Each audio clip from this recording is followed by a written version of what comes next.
All right. Good morning and welcome back again, everyone. Notice the time and place of these committee meetings was publicized by notifying the area news media, by publicizing the same in the Omaha World Herald, Oppd Outlets newsletter, oppd.com, and social media, by displaying such notice on the arcade level of Energy Plaza, and by emailing such notice to each of the district's directors on February 10th, 2020. We need to move to go out of closed session. I have one, okay. Here. Is there another page? Oh, I'm sorry, it's on the bottom of the last page. Thank you, right. These rookies. I know. Tough crowd. With that, a motion and second is required to reconvene in open session. So moved. Second. Okay. Director Bodner? Yes. Director Kavanaugh? Yes. Director Corker? No. Director Howard? Yes. Director Mulhaupt? Yes. Director Moody? Yes. Director Spurgeon? Yes. Director Newlands? Yes. A motion to come out of closed session at 10:01 a.m. is carried. This closed session was limited to discussion regarding two topics: Power with Purpose solar update and near-term resource update. No votes or other board action were taken during the closed session. Just edit that other part. Notice the time and place of these committee meetings was publicized by notifying the area news media, by publicizing the same in the Omaha World Herald, Oppd Outlets newsletter, oppd.com, and social media, and displaying such notice on the arcade level of Energy Plaza, and by emailing such notice to each of the district directors on February 10th, 2023. Sorry about that. Thank you all for joining us remotely via WebEx events. As a reminder to board members, executive leadership team, and OPPD staff, please mute your microphones to reduce background noise. To members of the public, thank you for attending. You are in listen-only mode. If you have any technological questions, please use the chat feature in WebEx to communicate with the event host. Per the board's guidelines for public participation, we do not take public comment during the all-committee meeting. We will take public comments at the board meeting Thursday, February 16th, which will be conducted in person at the Omaha Douglas Civic Center beginning at 5:00 p.m. The public may attend in person or remotely via WebEx events by going to oppd.com. Our agenda for today's meeting is as follows. Okay. Yeah. Is there an agenda? Good question. Okay. Agenda is displayed on the screen. Next will be the safety briefing. Let's go with safety briefing. All right. I'm gonna have Josh Clark do the same. Thank you. Good morning, everyone, and welcome back to Energy Plaza down here in beautiful downtown Omaha. Nice dreary day for you, but we'll quickly kick off with a quick physical safety briefing. For the floor here and all of BP in general, we do have first aid, AED, fire suppression materials pretty much on every floor accessible to you. Right out these doors on the right-hand side is where the AED and first aid equipment is located. In the event of an emergency evacuation, we would have everyone go to the stairwell right to the left of the elevators, go all the way down and out of the building on the first floor. In the event of severe weather, we'd go down into the basement area and just pull up there until the weather would pass us by. The other thing, if anybody does need any help within the building, you can always call our central station number, 531-226-3700. And they will contact the security staff that is on site, and we will get up here as quickly as we can. And of course, if there is a major emergency, 911 is the best option to call. And also, now that we are in this business setting, please be aware of any type of active threats. We abide by the run, hide, fight. And again, we'll have security officers and law enforcement officers responding at that event. So we should be good to go on that area. And then finally, what we will always be mentioning is environmental hazards. So as you can see, there's lots of cords in the room. Everybody's got their digital equipment, so it's always a good idea to be aware of any trips or falls. Those are usually the things that get us into the emergency rooms the quickest. So we want to avoid those. And then finally, if you're feeling ill, we don't want anybody in person. So always remember to stay home when you're feeling ill, take care of yourself, and make sure that you're keeping up to date with your doctor's visits and those types of things. So with that, have a great meeting. And if anybody needs anything, the security office is just a couple floors down.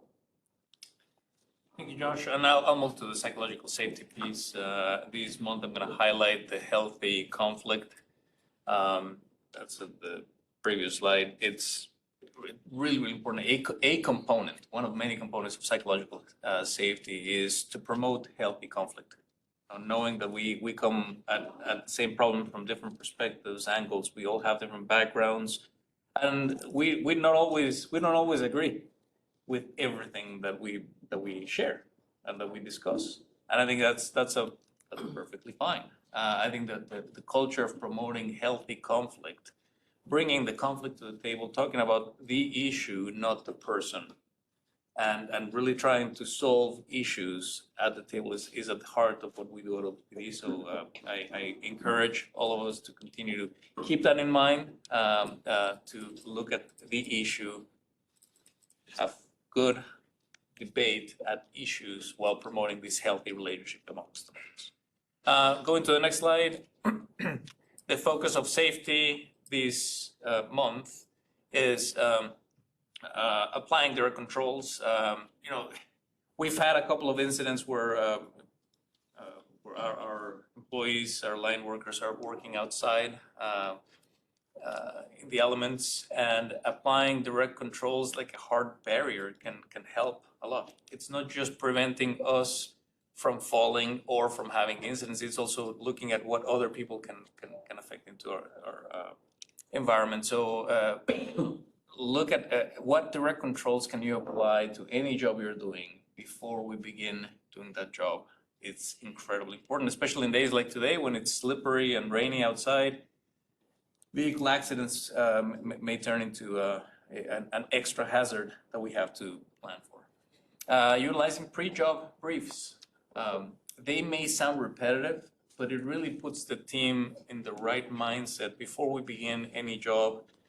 We promote that pre-job brief, making sure that we all repeat what is it that we're going to do, how are we going to do it, make sure that there are no obvious steps that we don't discuss, because that leads to complacency, and it's something that we're very mindful of. And February is American Heart Month. It also coincides with Valentine's. I'm thinking it's probably some coincidence there. It's a time where all of us can focus on our cardiovascular health. As Josh Clark mentioned earlier, health screenings are important, and I encourage all of us to continue to do that. That concludes my safety brief. Great, and we're going to take one step back. This says slide 5 with pictures of directors who are here with me. Okay, there we go. Joining me today in person are my fellow board members, Amanda Bogner, Mike Kavanaugh, Sarah Howard, Janice Molhoff, Craig Moody, and Mary Spurgeon. Director Core notified us ahead of time that he would be arriving late, and we anticipate him arriving soon. We also have members of our executive leadership team and our general counsel, Steve Bruckner, with the Fraser Stryker Law Firm and OPPD staff. Additionally, we have 23 attendees in this meeting. Great, glad to hear a high number, thrilling. Consisting of OPPD employees and members of the public. I hope they'll all forgive the way this opened. Today, we will hear the following committee reports. Governance, presented by Director Bogner. Finance from Director Spurgeon.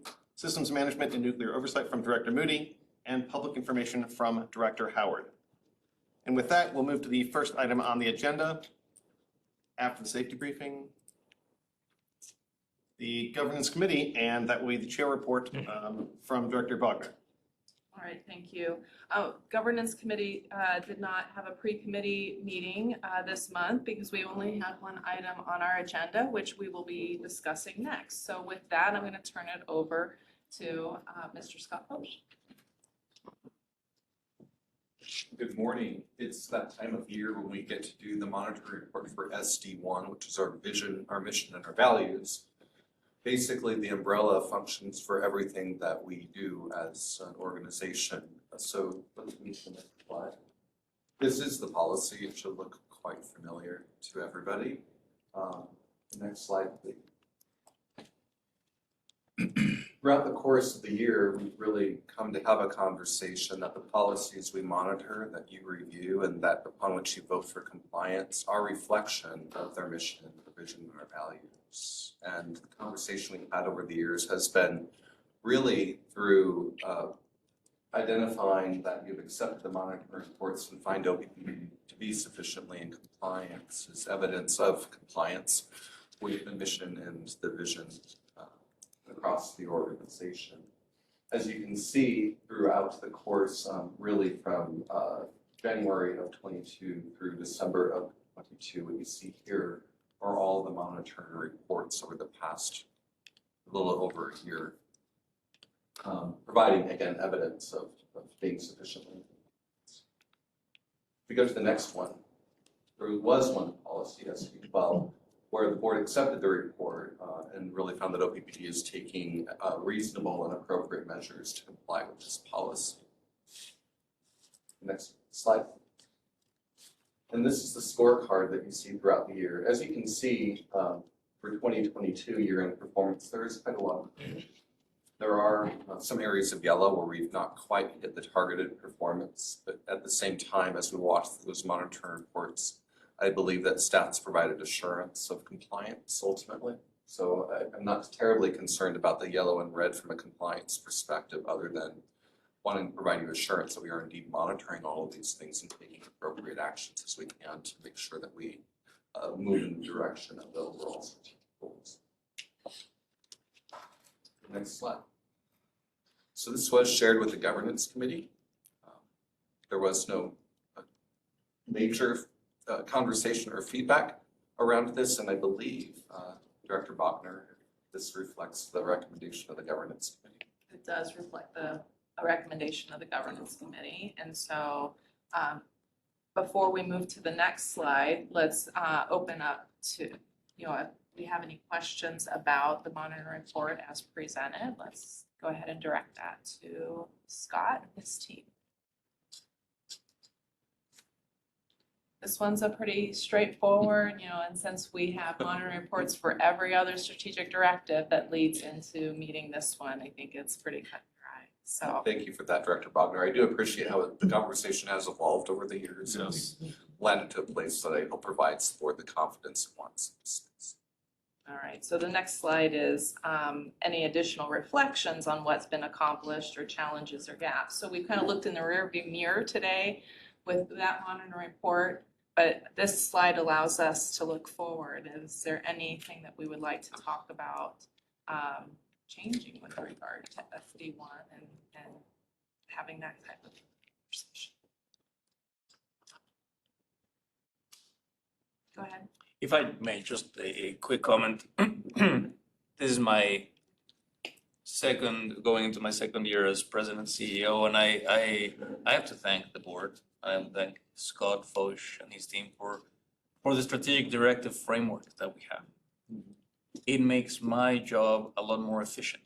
I was gonna say easy, but it's not easy. But I can be a lot more efficient allocating resources, directing the organization, sending good direction and setting priorities when I have these strategic directive framework where I can hear the voice of the board collectively in a set of 15 strategic directives where I get to very objectively look at what is it that we're trying to pursue. So I just wanted to take that moment to thank the board and Scott for doing this. It's incredibly helpful.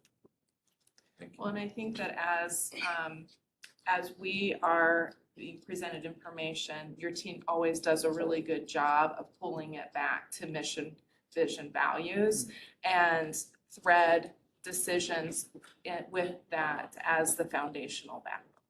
And that's very helpful for us to when we're tasked with making decisions, to understand how it connects back to these things. Thank you, Director Bogner.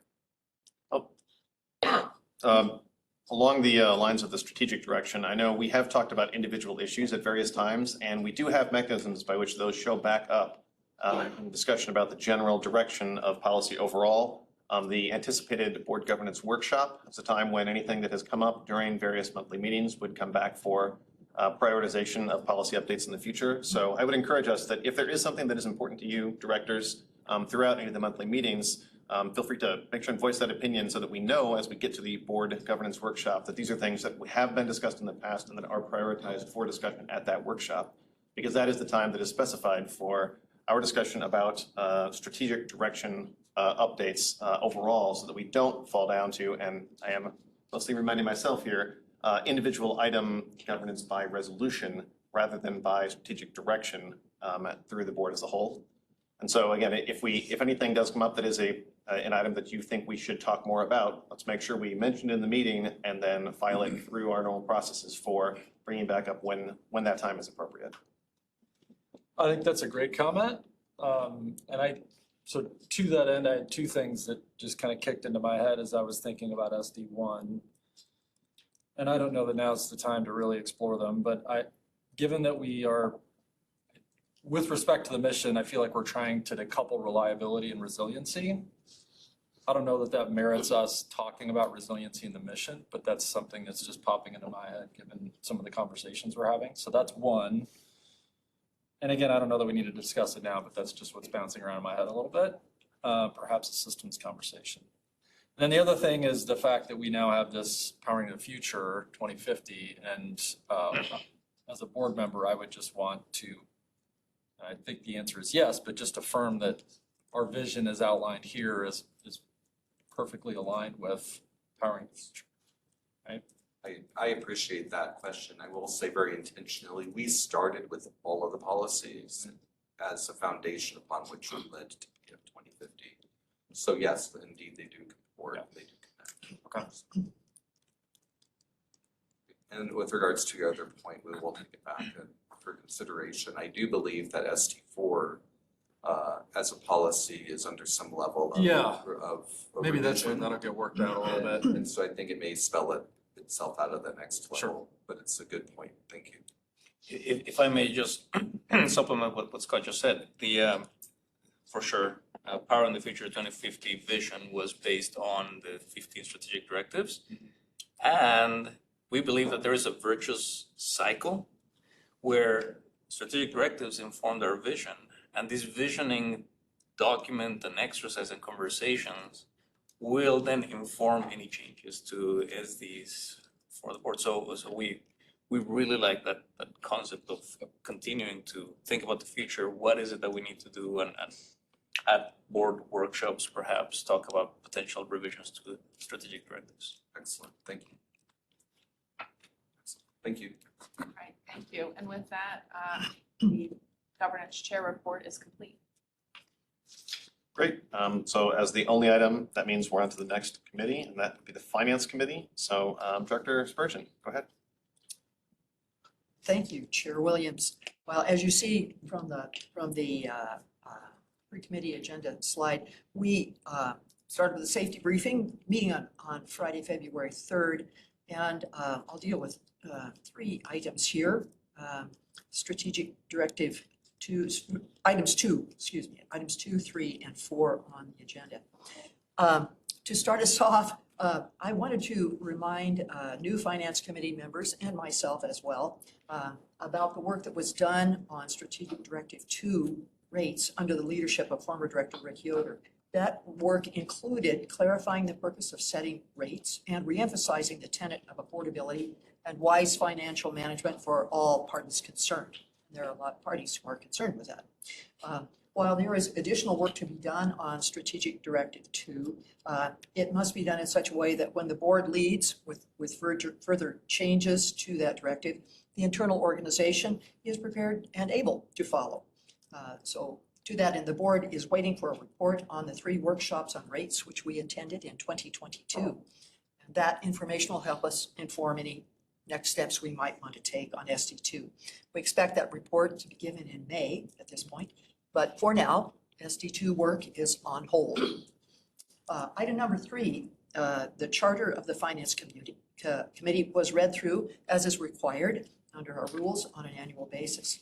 In the course of the review, an inconsistency was noted between what is written and what has been practiced. That inconsistency in our internal rules is likely to be present in the charter of all of the committees. So corrections to that will be made to all of them at the same time by the committee responsible for doing that. CFO Bishop was kind enough to create a work plan for the Finance Committee for 2023, noting what reporting items and action items are scheduled for each month. These include annual and quarterly financial reports, of course, on OPPD's financial position as a whole, reports on the OPPD retirement funds, the proposed corporate operating plan for the coming year, and monitoring of the 3 strategic directives that are under the Finance Committee's purview. And other items as well. But my thanks and appreciation to CFO Bishop for producing that work plan. It's very helpful to me to be able to see at a glance kind of the rhythm of the committee work through the year. And I think it'll help us keep focused and give the right amount of time for the meetings that we have. Item 4 is a report to the board that is required by Nebraska statute. And it was shared with the Finance Committee, and I will turn it over to CFO Bishop to share it with the full board or designate as he wishes. Mr. Bishop. Thank you, Director Spurgeon. Yeah, this is a reporting item, no action required by the board, just an FYI. The state requires we report our compliance with this on an annual basis. Really, it's put into place to ensure that we have the proper insurance in place or mitigants in place for the risk of loss of our cash deposits. If you look at this and ask yourself why, it's very easy to get your arms around. FDIC insures deposits for you as a personal banker or from a commercial perspective at $250,000. So if amounts are over $250,000, those are not covered by FDIC insurance. Relative to that, what we have in place is pledged securities that we have in place with our banks, which effectively cover the risk of loss if there's a failure to happen with those institutions. If we go to the next slide, you'll see that we have those in place with 2. Next slide, please. I don't have anything after that. Oh, okay. We've got those in place with 2 of our banks, Wells Fargo and US Bank. And so you'll see that we're in full compliance. That happens on a daily basis where those pledged securities are adjusted appropriately. What you would also see if you saw the additional materials is the number of banks that we do work with regionally. And there's roughly 25 of them. So we have those out in place with throughout our service territory so customers can come and make deposits and have the ability to interface with our banks locally. Again, that's the service that we offer to our customers. The balances within those are well below the $250,000. Those are actually swept on a daily basis. So this is just simply to report that we're in compliance with the requirements of the state and mitigated that risk of loss. Hey, Jeff, how do you grant a security interest? Is that like insurance the banks take out, or how does that work? That is, it's a product that's set to the side, and then we're able to draw on that separately in the event that there was any type of issue with either one of those 2 things. This has been around a long time, or is that relatively new? It's very Okay, thank you. Is that FDIC coverage limit ever reevaluated? I haven't heard of it going up in. I was reflecting on that when I was a child, but started my banking 35 years ago. It was $100,000. $50,000. Yeah. So I asked the same question. It has not adjusted. I don't know if there's any ideas around adjusting that or not. He's received a lot of attention in the 2008 financial crisis, and it was not changed. I don't know what would it take for this to change. Are there any other questions regarding Finance Committee's report? So for Director Spurgeon, for additional clarification, it looks like Diligent does have the information. So directors, if you had questions about that slide that was listed, we can all see that, right? Mhm. Okay, just making sure that we all do have access to it. So thank you, CFO Bishop, for making that available to us. Even though it wasn't presented on the screen here today. We do have that. Thank you. I believe that, seeing no further questions, I believe that completes the report. So back to you, Chair Mullins. Great, thanks very much. Next up, Systems, Director Moody. Rocking right along. Okay. System Management and Nuclear Oversight Committee. We did have a pre-committee meeting on February 1st. You see the agenda in front of you, so I'll hit on a couple things here. We will soon cover SD6 monitor report, so stay tuned for that. There's also a section on our agenda later today where we'll get a near-term resource plan update from Mr. Underwood. As you all know, we got a detailed version of that that was slightly different than what the public will see in closed session earlier today. Also consistent with that theme, we did get in closed session a detailed look at where we're at on some potential solar projects. So again, a lot of sensitive information in both of those two items, which is why we covered them in closed session. With respect to number 5, Troy Vide shared with the committee an update on how the leadership team is engaging with our partners on project challenges, risks, and areas of collaboration. And the committee discussed milestones, staffing resources, quality control, and procurement activities. So got a good update there. And then a couple 6 and 7 January board approval items. We'll get to those in a moment. And then obviously the summary. So it's a full meeting. I know that the Systems Management Nuclear Oversight Committee is anticipating a year that is busy. We've got a lot going on. So I'm excited to lead us through all of that work in the coming months. Let's go on to the next item if we could. SD6 Safety Monitor Report. So a couple things before Mr. McCormick comes up from me. One is, I think it's really apropos that today we covered both SD1 and SD6. And to me, I think they're two of the more important. I don't want to suggest that there are levels of importance of our strategic directives, but maybe I am. Safety is really paramount. I recall when you first started, one of the things that you said was going to be your top priority was around people and safety. And that like really stuck with me because we had so many other things going on that really centered us around what is really, really important for this district going forward. So I'm excited to have Mr. McCormick come up and give us an update on SD6. Thank you, Director Moody, and I appreciate those opening comments because it's near and dear to my heart as well. It's part of our way of living around here. We care about people, and it starts with our employees, so thank you for those words. If you can turn the slide, please. SD6, this is the language right out of it, and we look at 3 items. Through continuous improvement and monitoring, OPPD shall be recognized as a leader in employee safety. It's the first thing we look at. The second thing we look at is to reduce OPPD's DART rate to 0.50 or less. And the third thing we look at is to reduce OPPD's PBIR rate to 1.0 or less.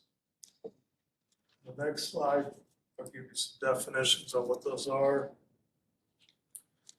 The DART is days away, restricted, and transferred cases. And the rate is calculated by multiplying the number of DART cases times 200,000 divided by hours worked. And for the vehicle incidents, rate is calculated by the number of preventable vehicle incidents times 1 million divided by the miles driven. Is how we get our rate, how we compare to everybody in the industry. And both these are not only related to the electrical industry, they're known throughout all industries. And so we can not only compare to people in electrical, but in other industries to see how we're doing. That said, the next slide, please. So the first item that we're looking at is through the continuous improvement and monitoring, OPPD shall be recognized as a leader in employee safety. We got recognized by APPA as a safety award of excellence. And we also got honored by National Safety Council of Nebraska as one of the Nebraska's safest companies. Next slide, please. From a DART perspective, we ended the year at 0.61, a little bit above our target. What I will say with this is the severity level is way down. I say that what we look at there is the amount of time people were off and also the dollars spent on work gives us our severity level. With that said, we still don't want to hurt anybody, but it is a data point that we look at. Next slide, please. And on the vehicle incidents, we ended up below target at 3.40. As you can see at the end of the year, we kind of went up just a little bit. We're making some improvements there. still under target but not satisfied. We ran into stationary objects. And what I'll tell everybody in this room and the public is driving is the most dangerous thing you're gonna do in any given day. And so when you get into that vehicle, you need to have your head in the game, know exactly what you're gonna do, and pay attention. It's easy to get distracted. And so we talk to our employees all the time about this, and we're gonna remind them. Because we want everybody to go home safe and return to work safe as well. Next slide. Before I turn back over to Director Moody, a little comparison to other utilities within the state, just for your benefit. MPPD had a DART rate of 0.72 and a PBIR rate of 3.4. LES had a DART rate of 2.16 and a PBI rate of 6.6. So OPPD's doing quite well within the state. And with that, I'll turn it over to Director Moody. All right, thank you, Mr. McCormick. Let's stay back a slide just so we stay focused on the retrospective before we jump ahead. Any questions, need for clarification, other comments on today's monitoring report? Yes. I'll ask a couple questions. First, this does not happen by accident. You have a lot of programs in place. Do you have an approximate number of hours that each OPPD employee spends doing safety-related trainings in a year? Yeah, so it's every employee has at least a department safety meeting. It has to be once a month, but a lot of departments do it every morning in their toolbox. So to get ready for work, they have those meetings to get them set. Have you ever talked about a pre-job brief? Every one of those is a safety message that they spend. Along with that, there's 38 actual training courses that are required throughout the year that employees take, and those are anywhere from 2 to 6 hours. And so it depends on what kind of work you do, you might have more or less. Thank you very Well, we much. spend a lot of time in training. You do, and that's how something becomes part of the fabric of the culture. So thank you very much, Kevin. The other thing is every meeting, as you see, even in board meetings, we start off with the safety brief, and it's really set the tone. Absolutely. Get your head in the game. That's right. Yeah. Thank you, Director Bogner. Any other comments or questions? Sorry, I thought I saw Mike's hand earlier. No. You mentioned something like sub-metrics for the DART. Can you repeat those? We only have 2 numeric measurements in this SD, but it sounded like you had some clarification on workers' comp and one other that helped describe the intensity of the incidents. Is that right? Yeah, so what we do is we keep track of work comp dollars every year and what kind of injuries we're having. And so work comp numbers were down about $350,000 last year. And that's based on the injuries from last year. And then was there a second number that you said you also used to help define the intensity? It sounded like maybe it was days away, but that is part of the Yes. original metric, right? Yeah, so if you go to the doctor and they tell you you gotta be off for 4 days, the average might have been 7 in previous years, so it's less. Great. Thanks. Colleagues, any other questions or comments? Just one quick one from me, Kevin. Thank you for sharing what you know about MPPD and LESs. That's helpful context for me to wrap my head around these numbers.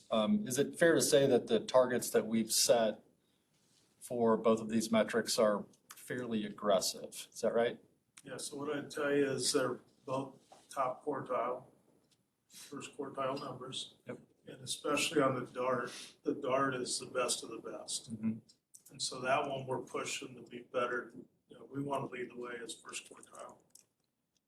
If I may, the great conversation. I think it's a good opportunity for me to also clarify that we take this incredibly seriously. And psychological safety has to be a part of this, right?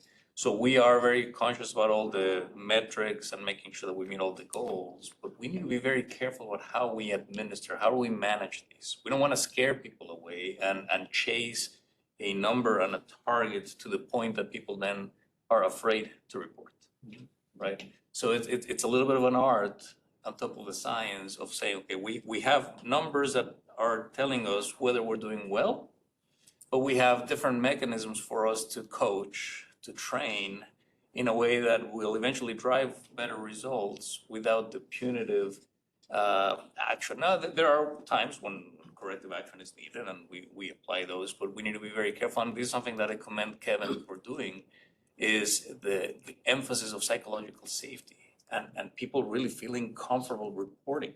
When you slip on the sidewalk, right?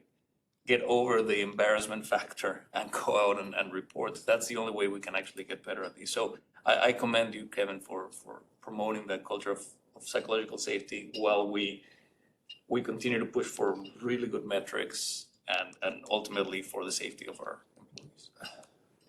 Thank you, Javier. The one thing I'd add to that is, so years ago, we used to do the whack-a-mole. Get hurt, get in trouble. We turned that philosophy into a way of learning. So we want you to come forward, we're gonna learn from it.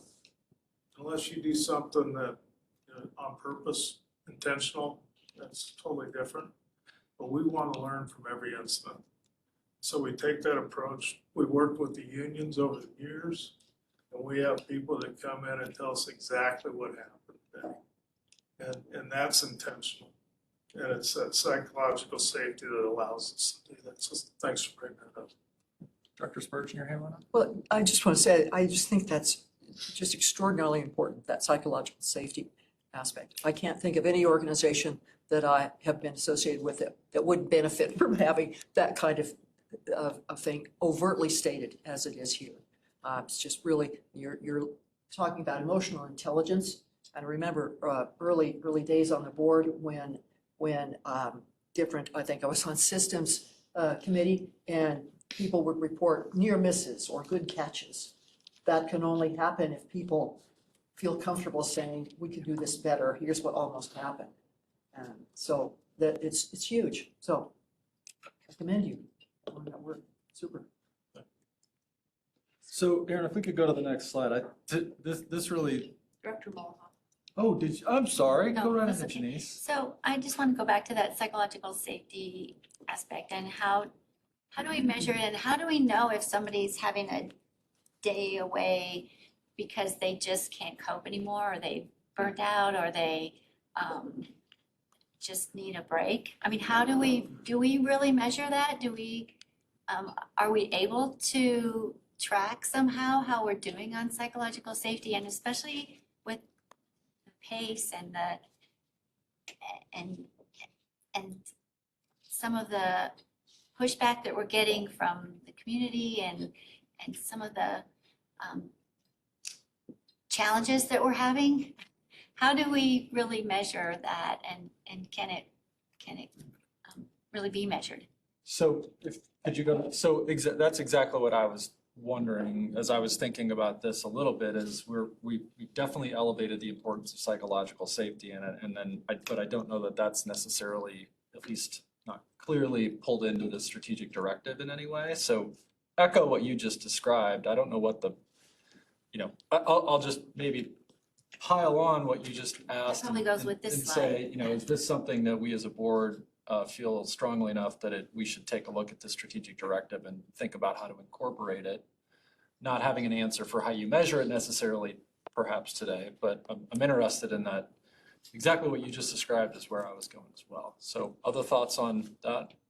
I think we could add that to the workshop. Yep. And have a discussion around that. I think I would want you and your team to articulate whether something like that would be helpful. Right.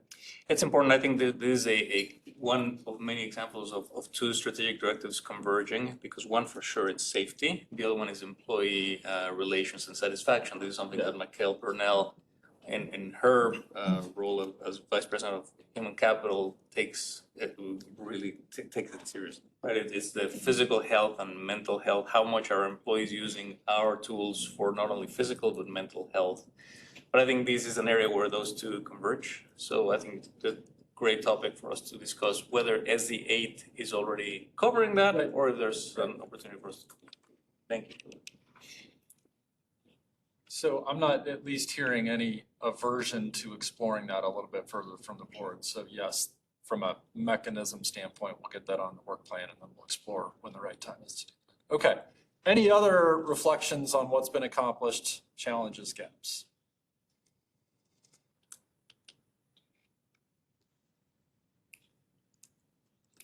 Okay. Thank you, Kevin. Thank you. Well done. Okay, so the agenda that you see in front of you is a little bit different than what's on the screen. So we've got a couple topics flip-flopped. We've got it on the screen, so let's just go ahead and flip-flop in front of you. So I'll trust you all to navigate diligent as you need to. Right now, we're going to do the spring 2023 transmission construction. So Danny, let's do it.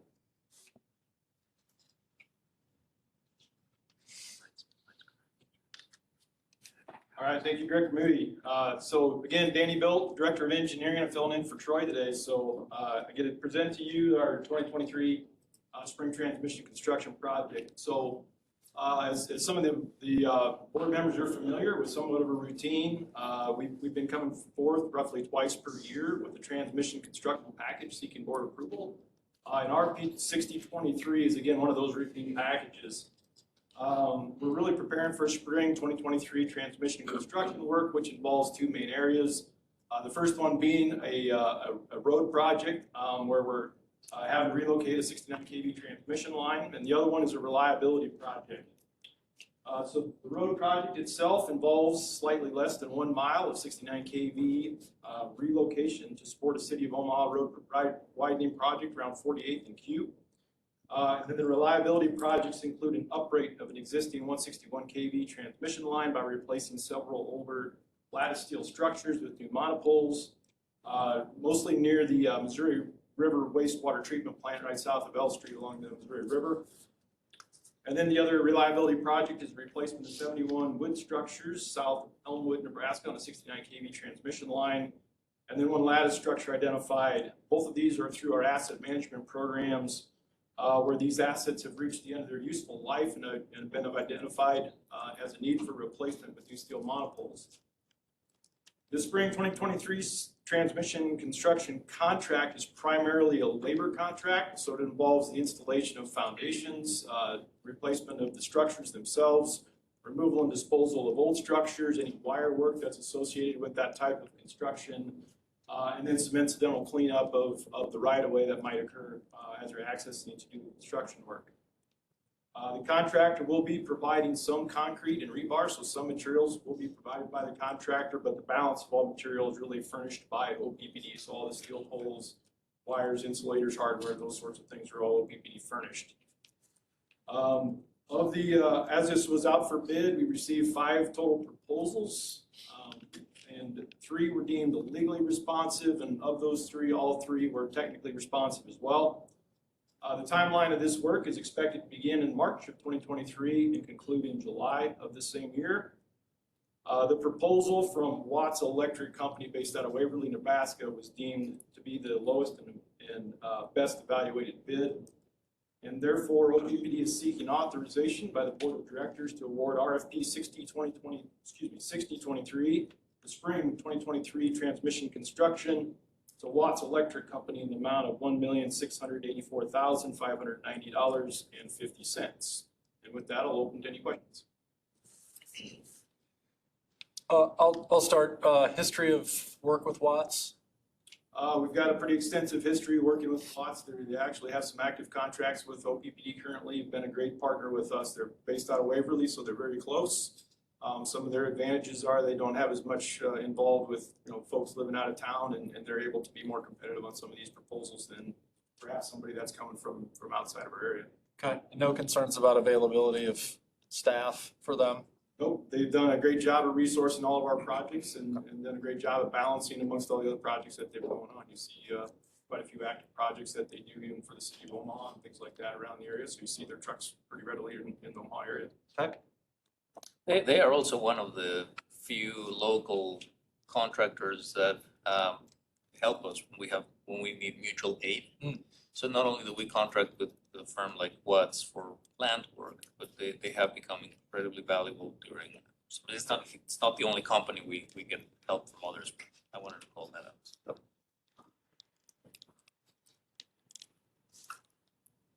Yeah, question for clarification. This is called Spring 2023 Transmission, but this is not related to recent discussions about transmission upgrades that have been happening publicly, correct? This is separate work, Yeah, I not was gonna related. ask that too. Is that right? That is correct. Yep, this is a separate transmission construction project. And then public engagement and outreach in the locations where the work would be completed is in process or will begin soon? Yes, we'll be working with all the landowners through our right-of-way group. They'll be reaching out to all of the landowners that will be impacted by the project to secure, access throughout all of construction. Any kind of cleanup, any kind of damage settlements from the construction will all be managed through our right-of-way team. Sounds good. Thanks. Colleagues, any other questions? Okay, thanks, Danny. All right, thank you. All right. Now we are on to the Nuclear Oversight Committee report. Mr. Ewing. Good morning, Tim Yeoming, Senior Director of Decommissioning for Fort Calhoun Station. When I was last here in December, we reported out that segmentation of the reactor vessel internals had been complete. And I'm glad to report that today, all of the offsite shipments of that material for disposal have also been complete. Now, there are 2 containers of that material that get stored on site in containers that look a lot like the ones that we use for spent fuel. One of those has been loaded and is put safely in storage already. The second one is loaded, but is not yet in storage. And what you see in the first bullet there is we have had some delays. The same subcontractor that did the cutting of the internals that did a great job also had responsibility for cleaning up the material fragments or chips after that work. And that work did take longer than we were expecting it to, and it was critical path work. There's been about a 4-week delay based on that effort.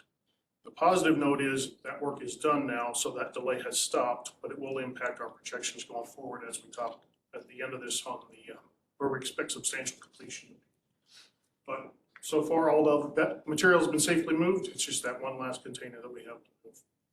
And that sets us up for what the rest of the year looks like for reactor vessel segmentation. The team on site has been receiving the equipment. They've been training on it. They've been testing it to make sure that all of that equipment will work when we get the opportunity to start using it. That segmentation of the vessel takes most of this year as well. There's several months of preparation and setup that go into it. And then we'll start cutting later this summer, and it takes a couple of months for the actual cutting portion to be completed. So I always talk about where we are with schedule and budget.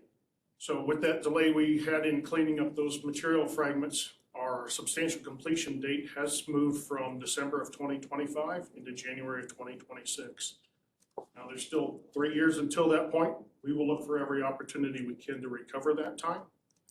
But right now, we do have a month delay that we're working against. From a budgetary standpoint, we do remain on track with our budget and for our final project completion estimates. Are there any questions?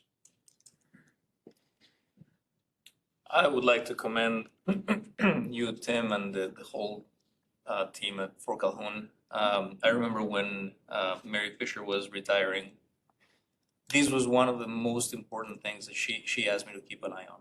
The reactor vessel internal segmentation is probably one of the most complicated parts of the whole decommission.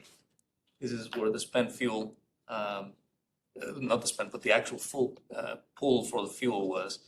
And cutting it underwater with very specialized equipment, a lot of things could have caused the delays. The fact that we're talking about a 4-week delay on such a major piece of the project, and I appreciate how hard you take that and you want to keep it back on schedule, but it is commendable that you've managed to complete this project safely and with a very minor, in my opinion, very minor delay on one of the key components of the whole decommissioning project. I just wanted to commend. Thanks, Javier. I think it is worth mentioning that it certainly wasn't by lack of effort on our subcontractors' part. They brought in extra people, worked extra shifts and extra hours, or it would have been a more substantial. Can you remind us, what has been the total time on the reactor vessel internal work? You said it's a 4-week shift and schedule. How long has that been going on?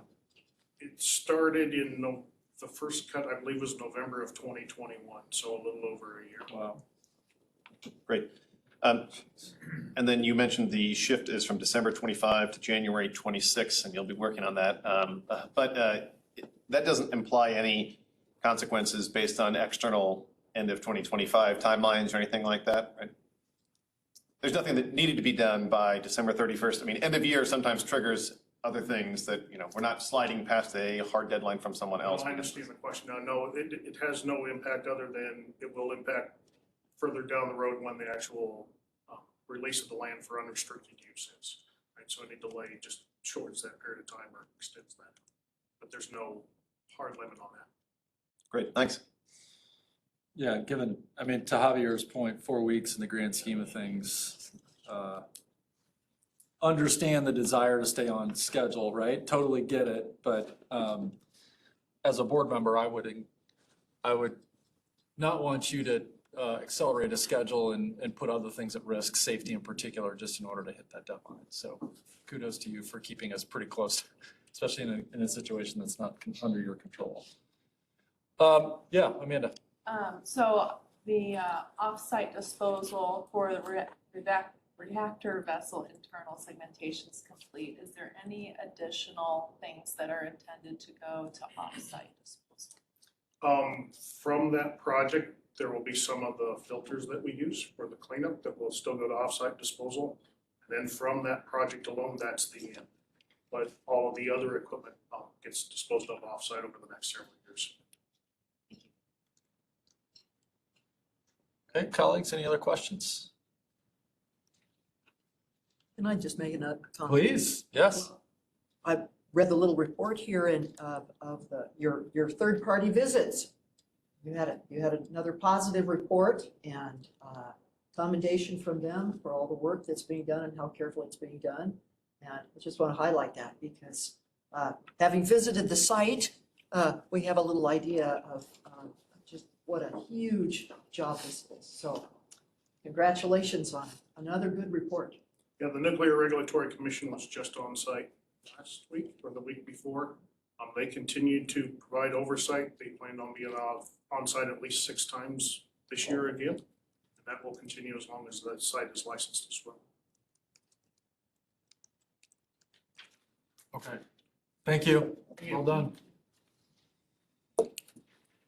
Okay, colleagues, we're on to our next topic, a near-term resource update. Mr. Underwood.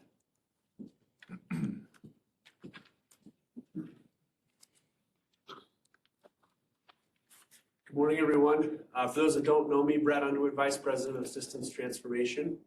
And we've got some exciting things to continue discussing this morning. We're going to go through a few subjects here over the next 10 or 11 slides.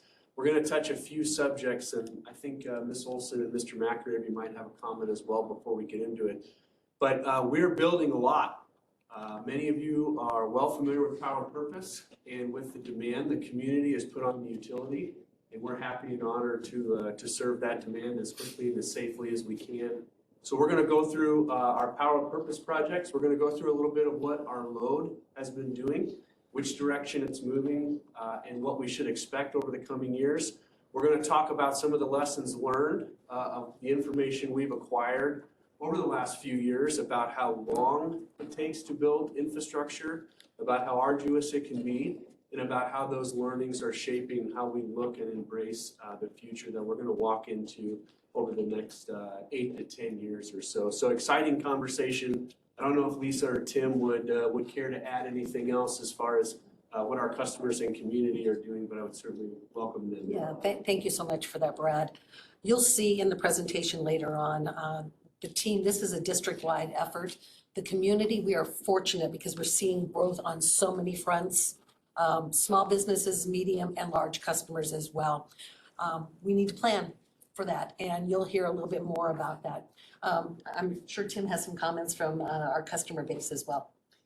I'll be brief. One of the things, maybe a step down from the comments that Lisa shared and what Brad teed up, is that this growth that we're blessed with is broad-based, right? It is not a singular industry, it's not a singular customer. Certainly there are disparate sizes, but we're seeing growth in all areas of the territory from all different sorts of sources.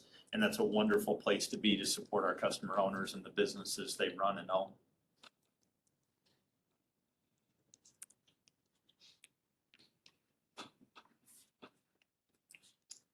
Tim, you're up first. Good morning, everyone. It's a pleasure to speak with you. I've got 3 slides just to build on what Tim and Lisa and others talked about from a perspective. One of the Tim, can you introduce yourself just for the members of the public or maybe watching? Tim O'Brien, Director of Economic Development and External Relations. Thank you, Javier. I have 3 slides to really illustrate some of the growth and provide board and public and those watching just some background about the position of our economy and our place in eastern Nebraska. One thing that we've drawn here is from MAPA, the Metropolitan Area Planning Agency. They have an amazing website that visualizes much of the data from our region. And so that's what this heat map is depicting. And this one was a particularly interesting one because it talks about building permits. And so the permits in terms of growth in our area, it's increasing by big margin. And so I pulled some data points talking with my peers and others. Just our underground connection to new residential homes is 2 to 3 times it has been over the last 3 years. So residential growth is increasing significantly. Another part that we were looking at is industrial growth of all types. And so CBRE posts a public report you can find on their website. And just to kind of put that in perspective, our area is underperformed based on terms of market demand. So what that means is there's much more demand for industrial or warehouse space than there is supply. So some developers have continued to build in 2020, last year I guess it was, there's about 4 million square feet of product put onto the market and it was absorbed in that amount of time. Prior years, it was about 1 million square feet or less, just to kind of put in perspective from a warehousing or industrial space. So our market remains very, very strong, and this slide illustrates that. And in the corner, our load forecast that Colton and others will speak about is greatly continuing to grow up to triple digits for each year. Next slide, please. Hey, Tim, those, could we go back to the last slide? The 4 megawatts per year to 100 megawatts per year, is that was that an average or is that the previous year? Some previous years, but it's an average over time. So we looked back about 10 years and then up to 12 years. And then going forward with electrification, investment in new projects, and I have a couple more slides that'll show that forecast. And it's actually going out to into the early 2030s. But Director Kavanaugh, you make an excellent point here. It's what Tim began describing was the economic growth, square feet, number of businesses, but there's an underlying factor here that is incredibly important. It's also the electrification of everything else. So not only is our region growing in numbers of people and numbers of businesses, but the existing people and the existing businesses and new ones are now electrifying. So going from an annual growth of 4 megawatts per year to 100 megawatts per year, 100 megawatts per year it's huge. It's game changing. And it's an exciting opportunity. Some of my colleagues like to remind me, hey, this is great. People want to move in. We're seeing that electrification of the economy that a lot of us have discussed about, all the positives of that. But at the same time, it's also a little worrisome because we need to meet that demand in a very short amount of time. So you mentioned the total growth and growth in all sectors. Do we have a kind of directional summary of where that quantity, some way to understand how much of this is residential, commercial, industrial? Colton, I think you have some of that coming up. I think we plan to have a little bit of that later. Great. Director Williams. Perfect. Thanks. Next slide, please. So timely, the Greater Omaha Chamber had their annual meeting last week, and so they released a lot of data at that point. So we wanted to just provide some highlights of how they looked at years. Just the investment numbers have increased quite significantly, as you can see on the right. The projects in general are increasing in really a large scale. I talked to the Department of Economic Development to give another look at how the data is across the state or what the potential is that they're seeing. They're telling me that projects are about 3 times the investment that they saw pre-pandemic. And so what is driving that? And there's some other things that are really making that happen. One is just infrastructure, onsourcing, bringing things to the US in terms of manufacturing, batteries, solar panels, semiconductors. There's an immense amount of semiconductor interest in our country and even in the Midwest as well. The Infrastructure Investment and Jobs Act and the Inflation Reduction Act have also brought significant opportunities and really one-time kind of investments into next generation products. And many of those are developed in and around Nebraska. It starts with our agriculture segment. So there's significant growth in ammonia, hydrogen, biofuels for the aviation industry are increasing substantially. So those are some areas of extreme growth. Warehousing also is continuing to grow all across our service territory. And then projects that have maybe paused and accelerate. We've talked some about the niobium mine and other rare earth metals in southeast Nebraska. So there's things like that that are occurring. And then there's also an immense amount of redevelopment. So as we think about what our urban core looks like in Omaha and across our service territory. So this was just a slice of what the Omaha Chamber is seeing, and we thought that was a helpful slide to include. So next slide is my last one. So to kind of pull this together, much of which I've already spoken to, but the state of Nebraska has actually been lacking in terms of sites. So I spoke a little bit in terms of industrial warehouse. And so we're seeing policy around new sites for the future. So there was some from the recovery funds of last year, and they've been awarded, as you can see on the top part of the slide. And then this year in the legislative session, there's been proposed a little over 400 million. That's not likely at all to move forward. We'd like to see some, but in various spaces from large sites to chips manufacturing to redevelopment in North and South Omaha and other parts of our service territory as well. So the amounts of dollars the state is using surplus funds for is another sign for one-time investments. And then many others, there's water projects, lake projects, still other projects within our metro area. It's quite expansive on growth is happening everywhere we turn. So that's just some of the foundational pieces we wanted to provide to the board of public listening today. So that concludes my prepared remarks. Let's turn it to Ryan. Thanks, Tim. You're gonna go to the next slide. Oh, you got one more for you, Tim. Sorry. No, sorry. Kind of covered a little bit of this one. So we've had this discussion and I think good questions around what's driving policy or market demands. Really the core that I'm seeing and looking at research and data is our product drives the economy and businesses. And so I looked at some data from site selectors. Specifically, Area Development is the publication. They do a survey every year. I think they're on the 38th or 39th year of doing this. It's a real nationally and internationally known survey. If you went to 2019, energy availability and cost was ranked 8th or 7th, depending on the year, for site selection decisions. The last couple of years, it's been ranked number 3.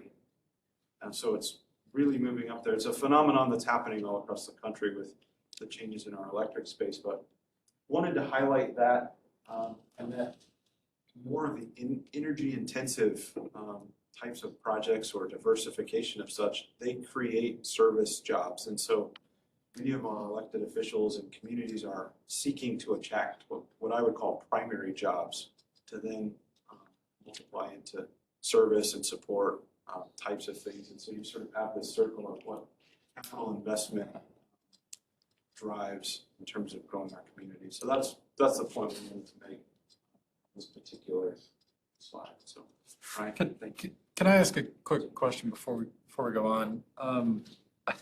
I'll admit that I'm having a little bit of a visceral reaction to the all growth is good growth theme that I hear, and this isn't unique to us, but I'm interested. You're an economist, and this is perhaps slightly off topic, but I'm curious about how we need to think about the 24% increase. I think I saw on another slide somewhere. That's not, to me, sustainable. That's not going to happen year over year. Can you help me think through the growth that we're seeing and experiencing right now and the extent to which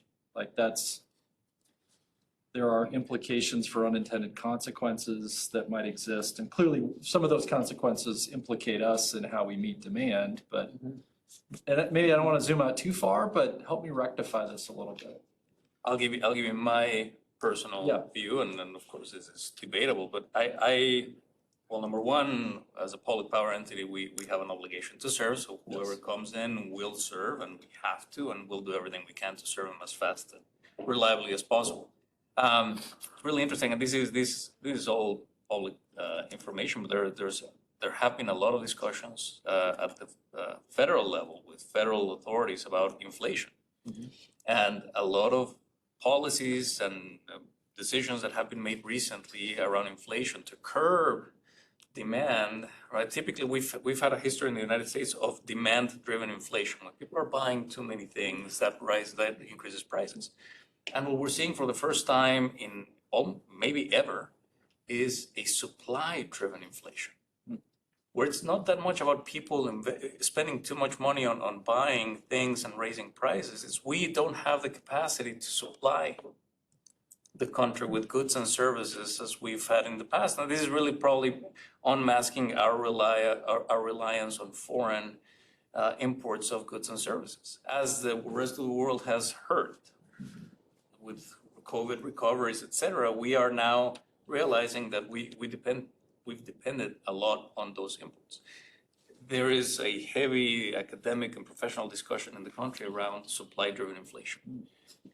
What gives me, I have the same visceral reaction when I see all of this growth. I'm thinking, oh my goodness, is it sustainable? I don't know if time will tell. What gives me hope is that as we are talking and trying to curb supply-driven inflation, having businesses coming back, manufacturing coming back, gives me a lot of hope. This is a good thing for the economy. We may not see it right away. We still need people. Labor remains one of the number one priorities as a nation. We're bringing companies, we're bringing machines and manufacturing. We still need people. But I think it's a step in the right direction when you put this in context of a supply-driven inflation and not demand. It's a game changer from my perspective. Okay, thank you. So I also had a similar thought to Director Moody. This is a great list of benefits. If you're doing a benefit cost analysis, you also have to account for the costs to understand the ratio between the two. And growth does provide a lot of improvement in our community, but everything comes at a cost. For example, new low-density suburban housing comes at the cost of greenfield development, land consumption, and habitat displacements. And so I guess I also just had the general thought of, I appreciate recognizing the value that we see from growth in our community, but and that shows up in economic terms, in consumption drives GDP. But I hope that we can also keep in mind that a few years of extremely accelerated growth might put us in a position of anticipating that in the future, which would address long-term projection. The point of we cannot expect 24% per year. And so I hope that as we look forward on our resource planning, we are also cognizant of growth comes at the expense of resource consumption and other things that frequently are not accounted. And I hope that as we list the benefits, we also are making sure that we express an understanding of the costs that come with that. If I may, maybe just in full agreement, I think it's important to also look at growth, but also the efficiency of that growth. I think you touched a little bit on density, for example. Are we using our public infrastructure in the best possible way? 24% growth is not the same as 24% growth, depending on where are you growing. How are we influencing policies, housing and development policies that really help us use our public infrastructure in a much more efficient way. Yeah.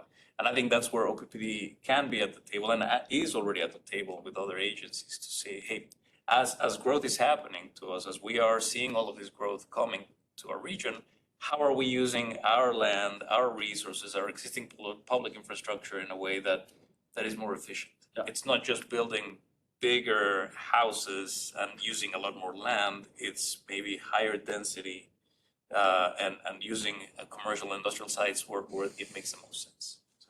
Yeah, It's that third bullet. yeah, right. And so in a policy perspective, I mean, we engage in the area of energy efficiency and new construction. There are bills in the legislature right now for improving the electric and building codes. And so there are areas where the perception of the value of growth does impact policy on which we take or do not take action. And so I guess that's why I think it's critical that as we talk about the new load that's arriving, there are other places where our general perception does have influence in what actions we may or may not be taking. And so And a good example of this is just a few months ago, through the work we're doing through the Urban Core Committee, influencing policy making at the city level. Right. We played a critical role in influencing decisions and policy making on housing decisions at the city. But it doesn't stop there. More and more. Okay, I take responsibility for that fun little detour. I apologize. Let's go on. Thanks, Tim. I'm Brian Station, Program Manager for Decarbonization. And I want to, after Tim kind of set us up on the growth there, I want to take a step back a little bit to kind of build up to where we are today and kind of into the future. So let's look back about 3 years ago when we embarked on Power with Purpose, right? So that was 400 to 600 megawatts of solar and 600 megawatts of modernized natural gas. And that diversity of resources there provides critical capacity and energy when our system has the highest demand when needed. So that diversity provides power on sunny, hot days. It's also there on the cold nights in the winter or the extreme events similar to what we experienced just a few weeks ago.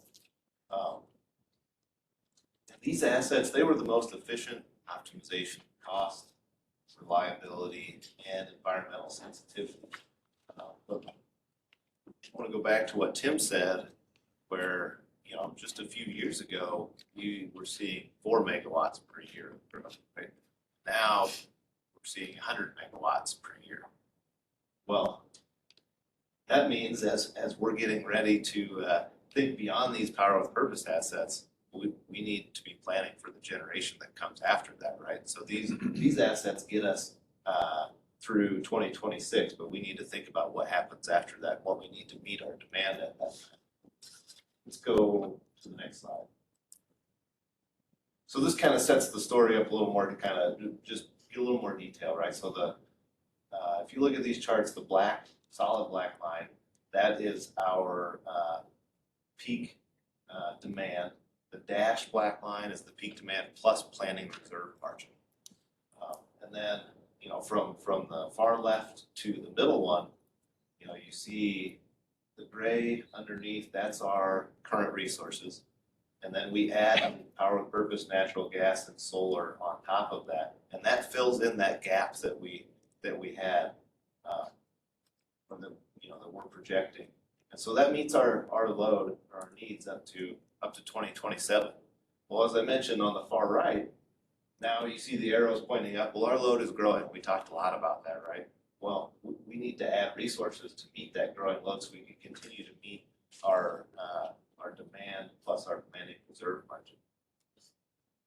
Let's go on to the next slide. I like this one. This is it's kind of a nice historical look, but also really paints the picture of how we as OPD have continued to grow and continue to diversify to meet our customers' needs over the years. So you look all the way back in the 1950s where we started with units 1, 2, and 3 at North Omaha on coal. And then as you transition farther along the timeline, we start adding natural gas. And in the 2000s, and we were building significant quantities of wind. And now with Power with Purpose, we're building solar. So we've continued to really diversify our needs. or our resources, and grow our capacity to serve our customers. And we talked a lot about growth, and I think the question that we're trying to solve for here is, as we continue to move into the future and we build new resources, what does that optimal mix look like to achieve our goals, to meet our directives, and to meet our mission? Let's move on to the next slide. All right, so we kind of set the stage, right? And we're preparing to grow. And we went through Power with Purpose a few years ago. We did pathways to decarbonization, really giving us that long-term directional study. And now, as part of our ongoing capacity planning, which is core work that we do, we're planning for what we need beyond Power with Purpose.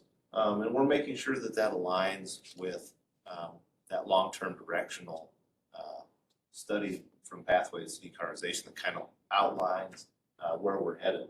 And if you remember from Pathways, we had E3 helping us with that. So we have E3 on board helping us with this near-term resource evolution as well. And we're updating that analysis, really building on what we did in Pathways and updating it with the most recent data and identifying what resources we need. And I think it's important to mention that all the options that we're looking at, they're consistent with affordable, reliable, and environmentally sensitive energy services, so our mission, but they're also looked at from a near-term timing feasibility consideration. So we know we need these assets on in a certain time frame, and we need to make sure what we choose fits that, right? So we've seen the planning horizon to bring assets on has extended due to multiple factors, but backlog in the generator, interconnect process, supply chain. So we want to make sure whatever we choose is feasible, that we can bring it on in that time frame. But it's not just generation that we look at, right? We look at the system holistically and integrated. And so we're also expanding our sub-regional transmission grid to accommodate both the near-term needs and our long-term growth and reliability and resiliency and any new generation that may come along with that. Let's go to the next slide and I'll highlight just a couple of those projects. So a couple projects, we've got the Northeast Southwest Transmission Project. So that is a line that is connecting our Turtle Creek Station to our existing grid. And as we do that, we're not just thinking about, hey, let's just build it for Turtle Creek, right? We're thinking beyond that. And so it's being built with future growth and system expansion in mind. And we also have the Cass County to Gretna line. So that's from our Cass County Power Station out to a substation on about 180th and Giles. And in a similar fashion, that's being built with growth in mind. So it'll be ready for new generation to support reliability and resiliency across the system. Let's go to the next slide. So when we think about our planning evolution here, we know we've got some challenges and some actions that we have to think about. We apply those through our existing framework, really to come out on the back end with our solutions. So some of the things, we've talked about many of these already, but there's a changing generation landscape.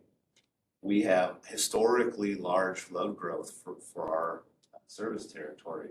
We're committed to maintaining reliability and resiliency. Our Southwest Power Pool has an increasing capacity planning reserve margin that we have to meet over the coming years. And that's on top of our growing load. The purchase power market is more volatile as all utilities look to expand their capacity.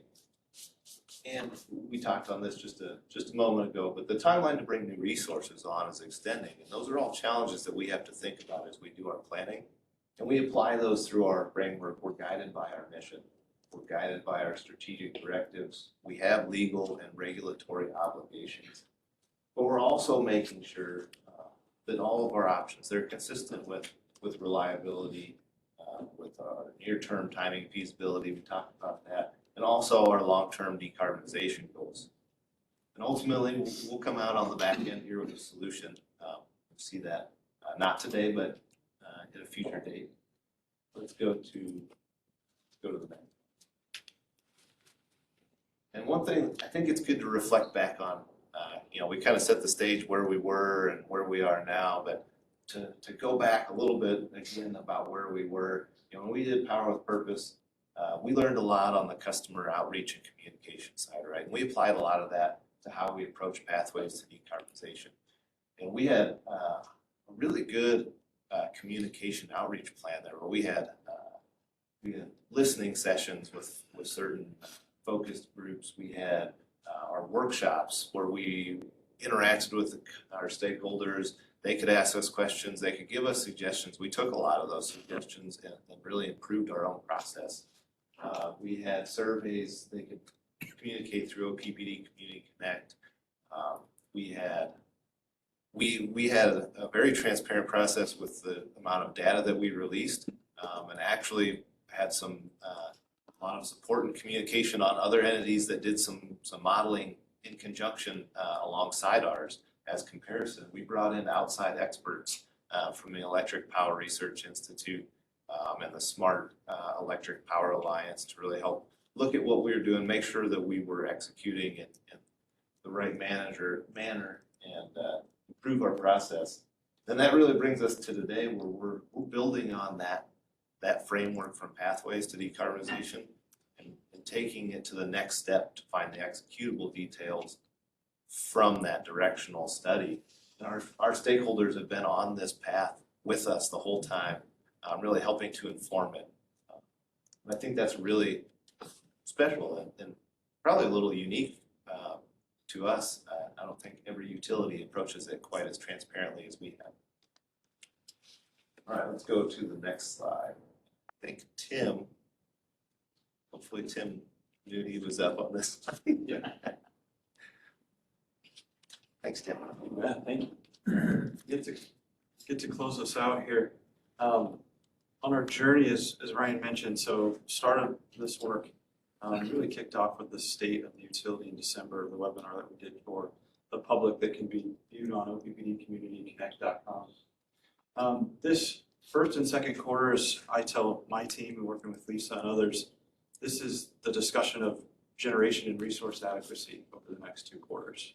So that's really our number one focus from an outreach and communication standpoint. And really trying a variety of tactics, employing to the best of our ability to educate, to meet with stakeholders, to gain their feedback and perspective, and really use all the channels that we can. And then also just continue to listen. And, we're also tying this for the work that Scott Foch and the team has done on looking to 2050. So using that lens as we're going to have some other community-related events that are in the planning stages as well. So there's more to come. So we're just starting the journey. And so each month as we kind of move forward, we'll have further refined steps as we're going forward. Probably sometime here in the next little bit, I'll be providing an update on North Omaha Station and how that plays into the outreach as well. So quarters 1 and 2 are on resource adequacy and generation. So with that, take any questions or feedback.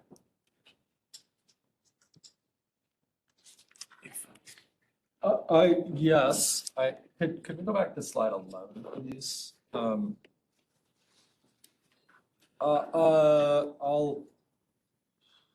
Sorry, that's the challenges framework solution. There it is, yeah. That's it. I'll suggest that that's a very limited list of challenges. And I guess I have a comment and question then. One is, I'll just hold up what I think is a challenge that we're experiencing with respect to, and I don't want to go into the weeds on this at all. But policies that exist at a local, state, and federal level can either make this way harder for us and be a significant challenge, or it can accelerate it and make it considerably easier for us and our customer owners. So I don't see that listed, but I want to hold that up as a challenge that undeniably exists. One of the other things, I guess, a question, if we could elaborate on, and I don't see it spelled out there, but one of the things that's becoming increasingly clear for me is the importance of summer peak and winter peak and how resources show up differently in different scenarios. And we don't need to get into the weeds on that necessarily, but maybe for purposes of the public's understanding, just a quick comment from someone, whoever, to talk just a little bit about that dynamic to help people understand what kind of challenge that presents and how the resources show up differently. Sure. Director Moody, I'd be happy to provide some additional information on that. My name is Colton Kennedy, Director of Energy Portfolio Planning here at the district. As a utility, we need to plan to have adequate resources for both the summer and the winter. It's really a matter of what does our load look like and what are the resources to meet that load reliably in each season. Traditionally, the summer has been the peak period for OPPD. It's been our primary concern for planning for resources. So we've held the highest number of resources to satisfy the summer conditions. As we look forward, OPPD's winter peak is going to continue to grow, but we're also starting to understand increasing risks of reliability of some of the generation portfolio and their ability to meet the winter peak. And this isn't an OPPD only issue, it's a regional issue. And so as we look towards resource requirements in the winter, we may need higher levels of reserve margin to maintain reliability in the winter than we've had historically. And so for OPPD, what this means is within the next 8 to 10 years, likely we're going to have as many resources in the winter as we historically had for the summer season. Yep, thank you. All right. That's what I was looking for. And I think part of it, of course, winters are getting colder, summers are getting hotter. But we have been electrifying the economy. I think I mentioned this earlier, right? And so our reliance on electric power continues to increase, and that puts a lot more pressure on a season that traditionally hasn't been as demanding for us as it is today. So we really need to, you bring up an excellent point on the challenges is not only is our region growing and load is growing, but load is also growing at times of the year that we haven't really seen them grow before. And we will have more conversation about this in, I believe, next month, where we will dive a little deeper and explore that more for our public to understand the growth at a little bit more granular level. Yeah. So to that end, Director Williams asked a question earlier about kind of starting to get clarity around where that growth is coming from, if it's CNI, if it's electrification, if it's residential. And I think, Mr. Underwood, you suggested that's coming up. Is that, we didn't get anything here. Is that next month? That's our expectation, sir, next. Okay, good. I just want to make sure that we did. When I heard you, I thought it's coming up later this morning. That's not the case. I It's coming up apologize. later. No, you're correct. Okay, all right, good. And then if we could go to the communication and outreach slide, Aaron, and perhaps reflecting on the last one, but talk to us a little bit about how we need to think about the ways in which we engage our customer owners over time in helping to think about, like, this is building up to the slide earlier, which is new resources needed, right? Like that's the big thing here that's really obvious, which is not a small decision to make. We make a lot of big decisions in any given year, but that's the thing. So help us think through, from a public outreach and engagement standpoint, like how we think about, it's not just a moment in time when we're focusing on engagement, but it's kind of the drip, drip, drip, steady, constant, like the list of reasons why which we're engaging people is significant, but I'd love for you to help us think about. Go ahead. Yeah. Actually, I asked for this slide because this has been a journey, right? And we wanted to plan all the way back to the lessons learned that we did with Power with Purpose, right? And how we can continue that outreach, pathways to decarbonization. You'll see a lot of the tools that we're using for this next segment are the tools that we utilized in our pathways to decarbonization. And then with the IRP and then North Omaha Extension, that's been a little bit of a different outreach strategy that we've been implementing on that, more of the listening portion of it, of what the community needs with that. But we will be utilizing these tools that are on the next slide. Yep. Aaron, please. Through the next several months of engagement. As you all know as board members, this is complicated, right? And so how can we educate people and then listen along the way for our outreach efforts?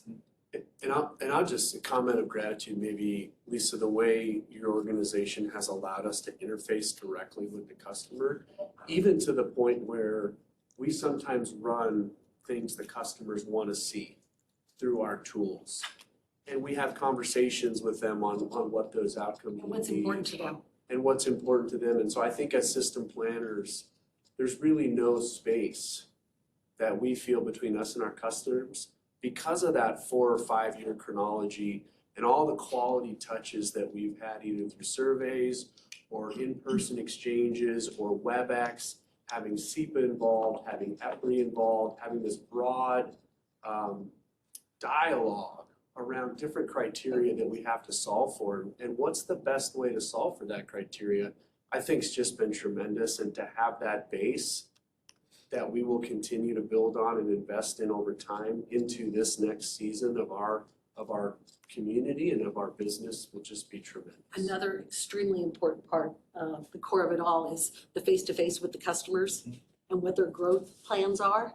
And Tim and his team are on the front lines doing that as well, so that the planners can plan ahead as well.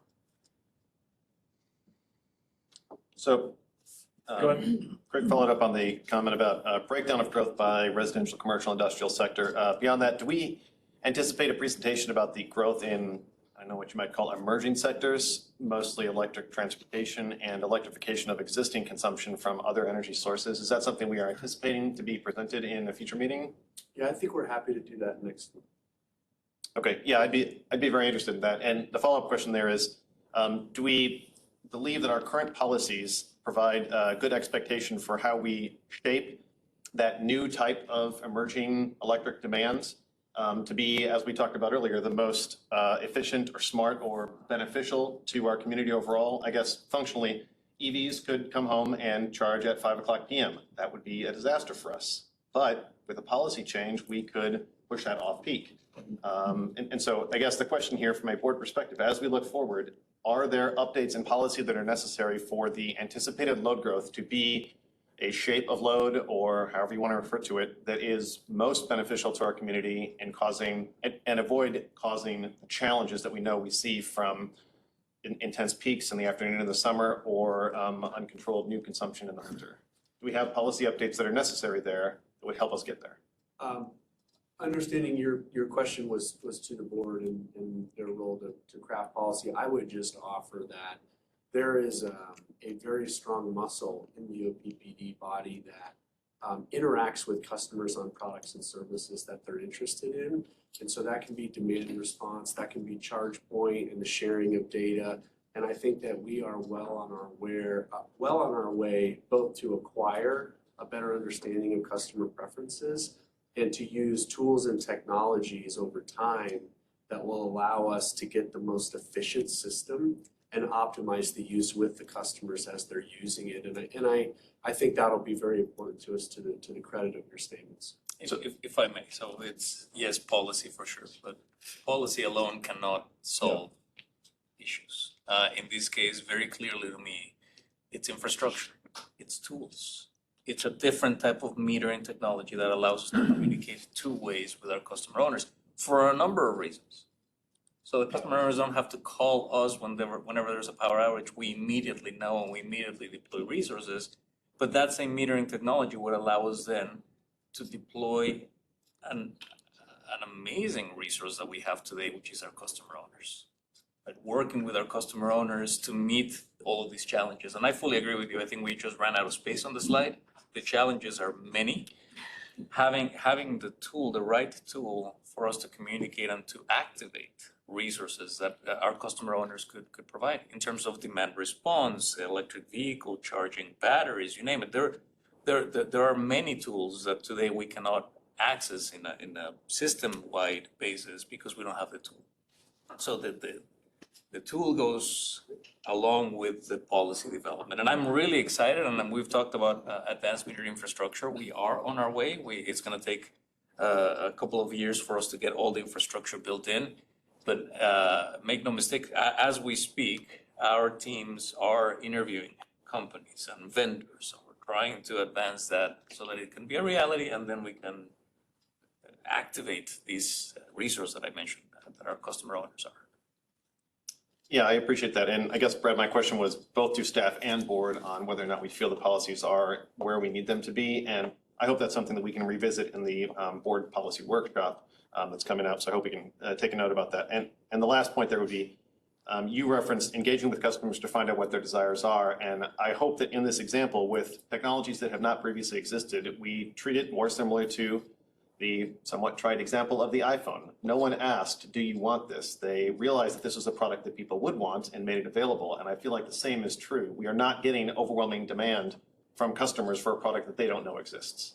And we have a responsibility to shape the market and shape the load in a direction that is most beneficial. And so I know we have talked about this before, but I hope our policy discussions in the future can help, because a lot of the presentation here sounds like responding to load growth, and we have significant ability to shape load growth. And I hope that we really keep that in mind as we plan for the future. Thanks. Okay, this is still systems committee, so I'll attempt to take control. Are there any remaining comments or questions, directors, for the team on this? Obviously, we're going to hear a bunch more about this in future months coming up, but want to pause just for a moment to see if there's any more.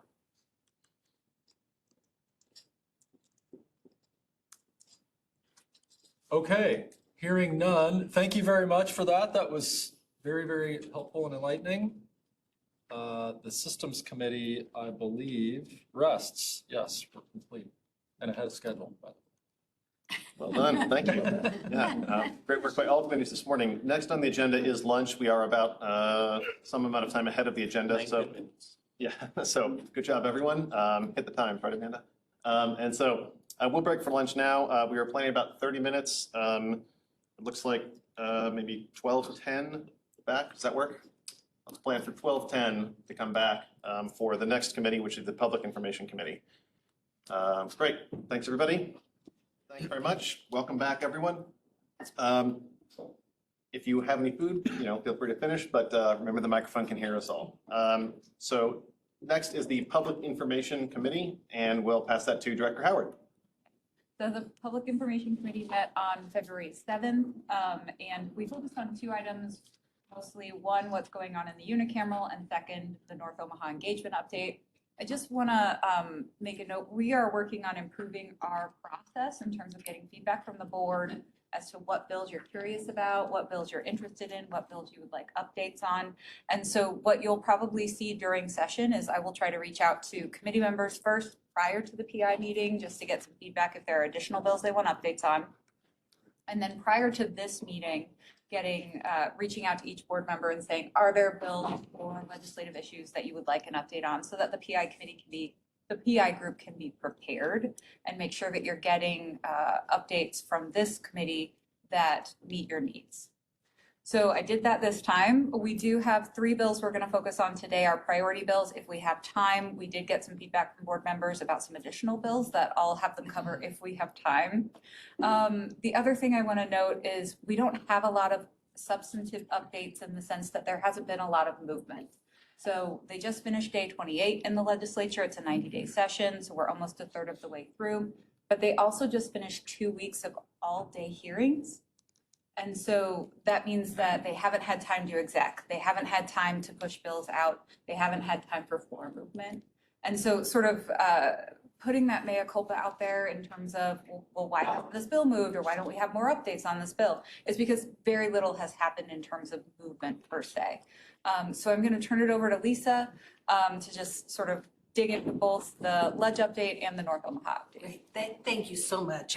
And as we can tell, we have a subject matter expert with Senator Howard, and of course now our Director Howard. So greatly appreciate that information as well. Correct, we're in day 28, just coming off of day-long hearings. That was a very much of a challenge for the team, because in the past, you could divide and conquer of which hearings you could go and audit with that regard. Do like the prioritization of, we came to you at the very beginning with our strategy of the bills that we were going to proactively promote and push through the legislature, and I'm very proud of the team for that. So with that, I will pass it over to Mr. O'Brien. There will be a little bit of a flavor, of course, like we do every month on the local side. We talked about county boards. There's a lot of outreach that is going on, and we did have some with the elections, some of turnover on some of the boards in our communities. So with that, Mr. O'Brien. Thank you, Lisa. I appreciate it. Good afternoon, Director Howard. I appreciate the tee up and the continued push for process improvement. So on the next slide, I'll speak a little bit of where we're at. As was mentioned earlier, we finished 2 weeks of hearings. That was challenging and not something the team or others have been used to. So things are starting to move a little bit quicker. Really between now and mid-March is where we'll get a clearer understanding of what items are going to move. So more hearings will have taken place.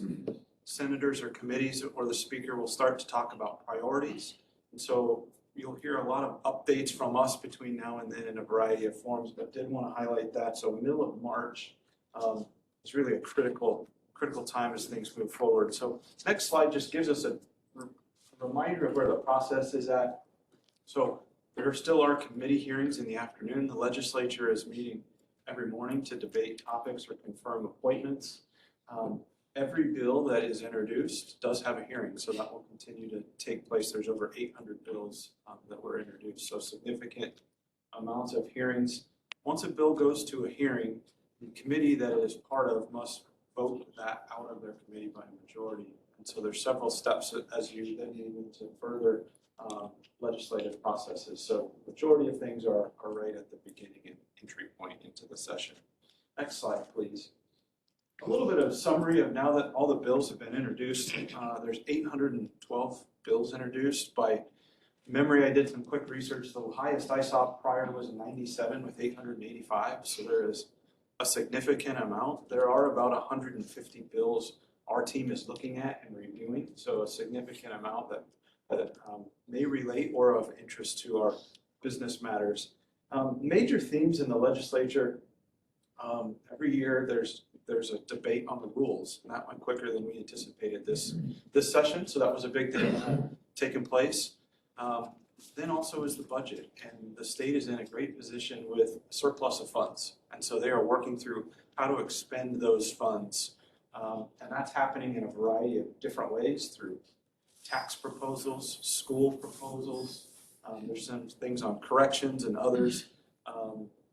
Big items of note there. So lots of spending focus. And so since that's the case, the Speaker of the legislature that controls the agenda is moving some of the aspects in, a little bit later on budget or bills that have a net impact on the state's financial piece into the March timeframe. So you'll see that come up when we make a couple comments on some of our bills. So a vast immense of topics that are related to our business matters. Next slide.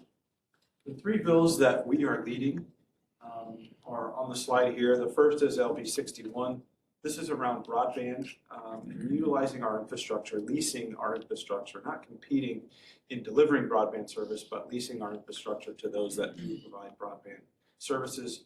This is our third year working on this bill, and so we're hopeful that this year we're successful. The hearing will be on the 21st for this bill, and we're certainly in support of it. Senator Brandt for leading that for us. The next bill, I just got some information over lunch, some positive news. So this hearing took place on the 30th. Seth Boyles from our team, I want to thank him for his diligent work day and night in Lincoln. The committee executed on this bill and voted it out unanimously. So we're really excited about that. It's now moving to the next stage of the legislative process. And so we will work to find a priority designation to hopefully move this bill, this forward as well. This has also been our third year on this topic. And so this was an output of what we learned through the pandemic to make sure that our employees have the needs or ability to gain access to critical items, supply or other needs. So we're really excited about that one. Last one, this is on weatherization. And we are seeking to appropriate more funds into the weatherization fund. This got scheduled for hearing in March, the middle of March, so March 13th. Originally, we were concerned that that's maybe not a good sign.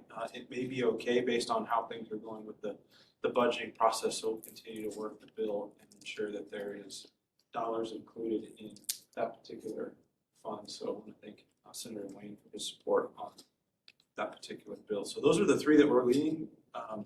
Leading three bills is kind of unique. Usually we have one or two or sometimes none. And so Seth, the team, and Steve Bruckner and others have been very busy making to move those items forward. So those are the big pieces that we're moving forward. The next few slides have what we would term as our priorities related to impacts to our business or opportunities to our business as well. So I'll pause there. Director Howard, if you'd like me to go through more, or Lisa, I can hit some highlights based on time. So, I mean, Director Williams, the request came from you. Do you want us to go through the additional bills now?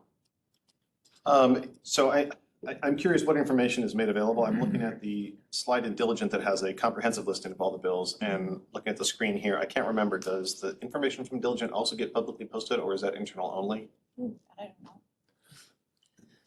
We do put the bill tracker in Diligent for you as well. We do have from the PI committee, we do a recap of our priority bills as well as bills that we're monitoring and then bills that we're opposing as well. So that is, we will post that on oppd.com. Okay, so people can access it. The only reason I ask is that I've gotten a lot of questions and I want to be able to refer them to the best information. And so The that bill will be tracker does not go out on oppd.com, but the recap of all of it that we provide for PI does. Okay, thanks. And since there are so many bills, the status changes will be indicated first as far as. And that, most of the bills. we have a new bill tracker, so what will happen is if Okay. things change, we'll do a recap of that. Thanks for the improvements, so that you don't have to go through all of everything that's on Great. the bill tracker. Good. Thanks.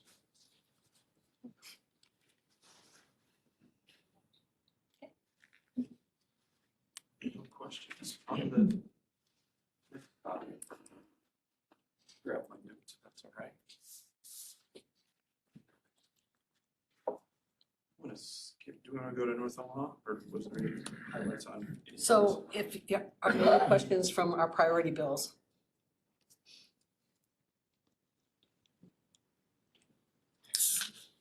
I don't have questions on the priority bills, but these, if you'd like to skip through those just kind of quickly, that'd be grand. Okay, happy to do that. I'll go reasonably quick and just pause me here. Some of them we've spoke about. So LB 61 we did. LB 122. This is related to One Call. One Call is a topic in my time here that's been a topic every year. So this is something we've been working with Senator Bosselman on, creating an amendment around working with contractors that locate for digging and underground work. And so there's some things to work together more closely on, and we've been doing that. So we were opposed originally as the bill was introduced and working on an amendment. So that one's moving quite well. The other one I'll highlight is LB 255 on this slide. This one's troubling. So we are strongly opposed to this bill. This would limit OPB's use of eminent domain, which is important to our business matters. And so there's a lot to that particular bill, but it's one we're working hard. If we think of the priorities outside of the three that I told you about, this would be right up with that group, the challenges that it can create to the district. Let's see, LB 267 we discussed. Next slide. Couple more here that I will hit.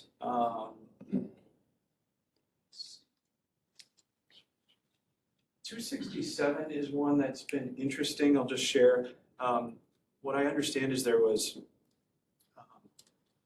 you think across Nebraska, not impacting us, there are multiple power districts or communities that serve electric service, and some members of a public or lived in a community wanted to serve on their public power board. And the way that the current statute is written, it makes it challenging, kind of based where they live, et cetera.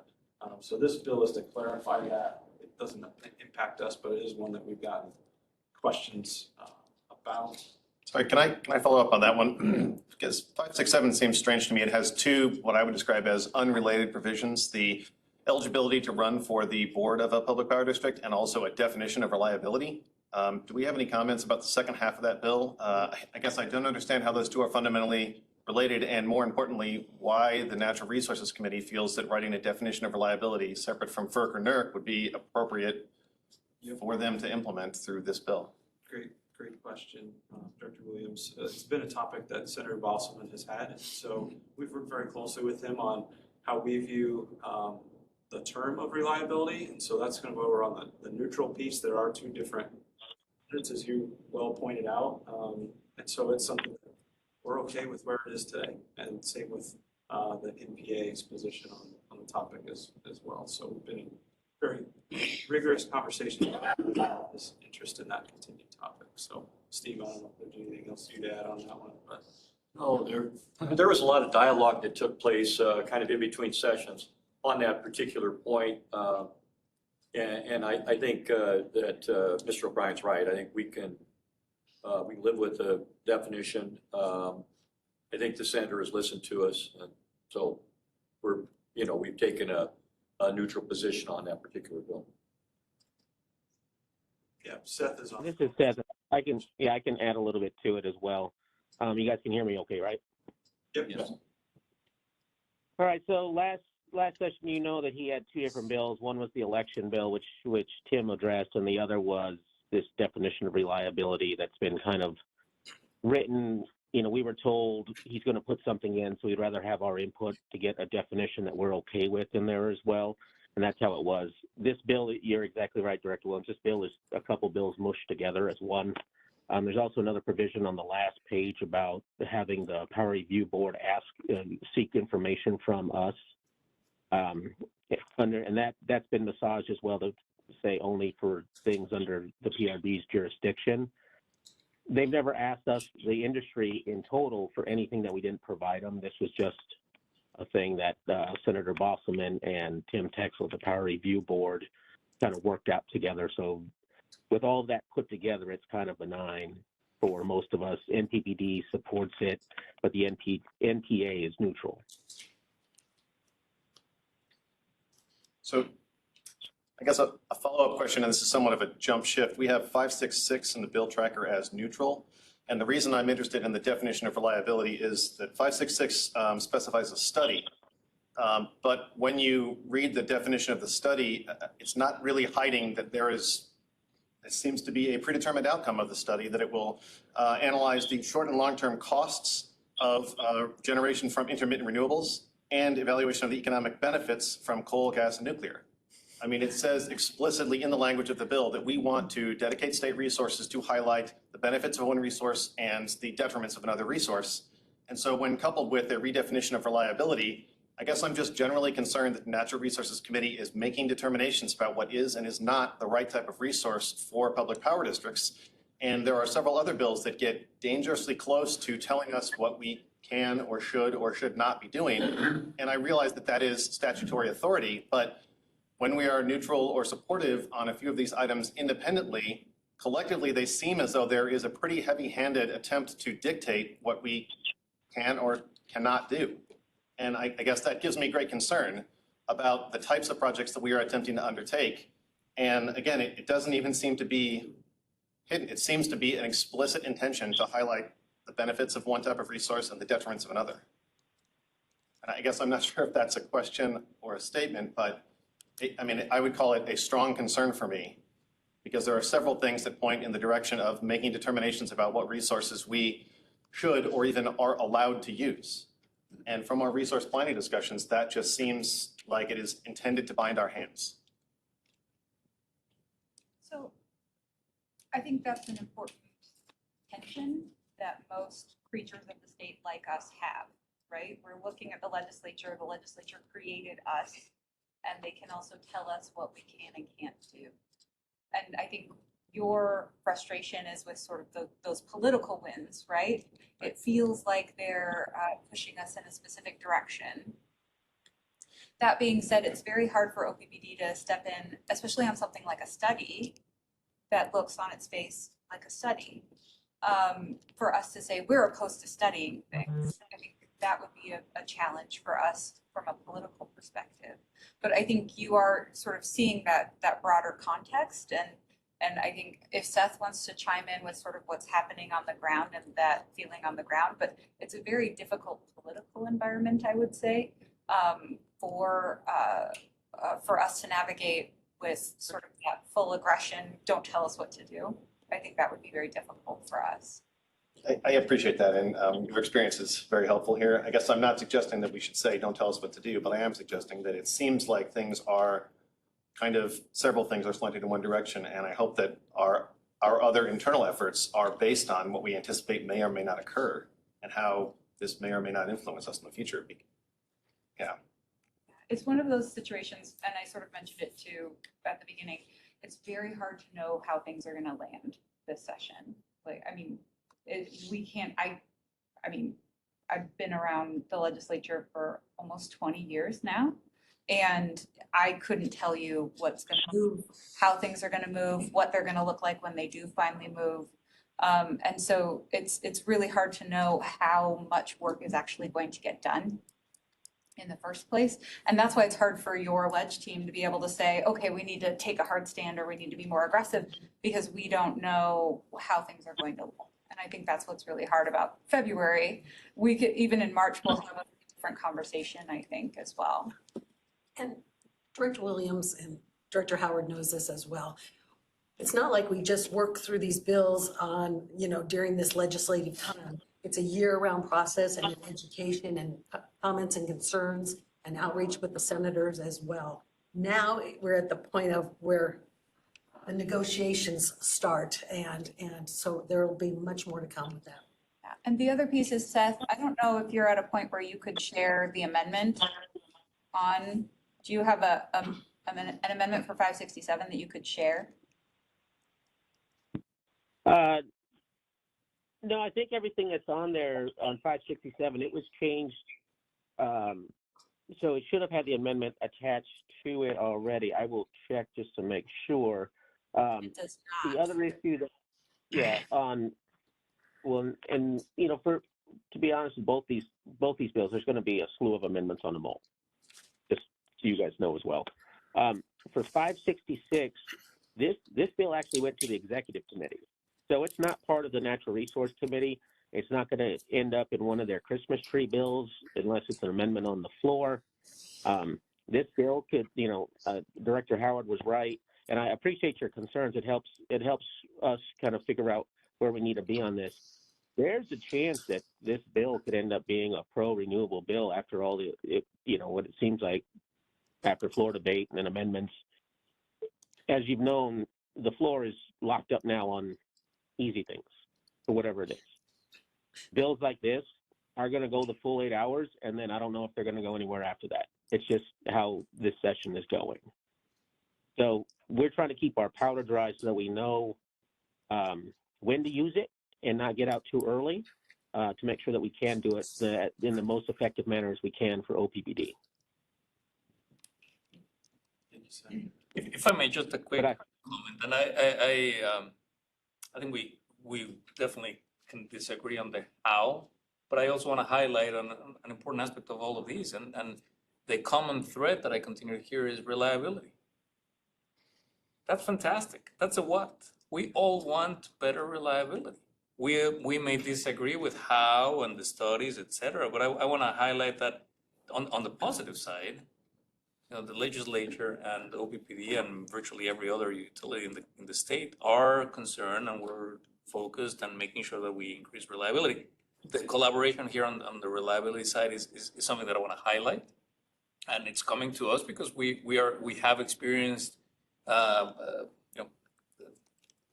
different things in the past few years that really highlight the importance of reliability. So I want to chime in with the positive side to the debate. I talked about a healthy conflict at the beginning of the meeting, and this is exactly a good example of how, you know, the what is a common goal, the how is where we may disagree and have healthy debate.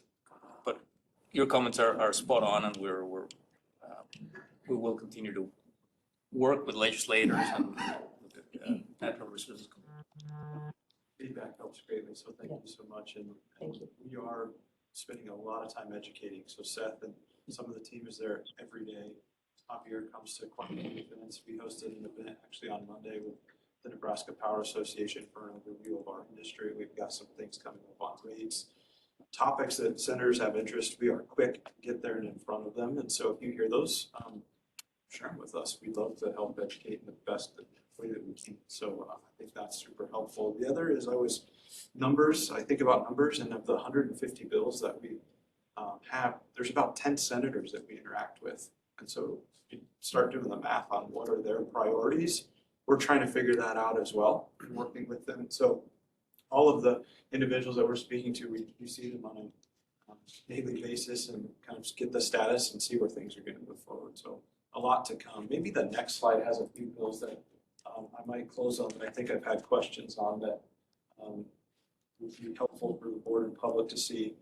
Another one that's challenging, unfortunately, is LB 399. This is also to be heard on the same day as LB 255.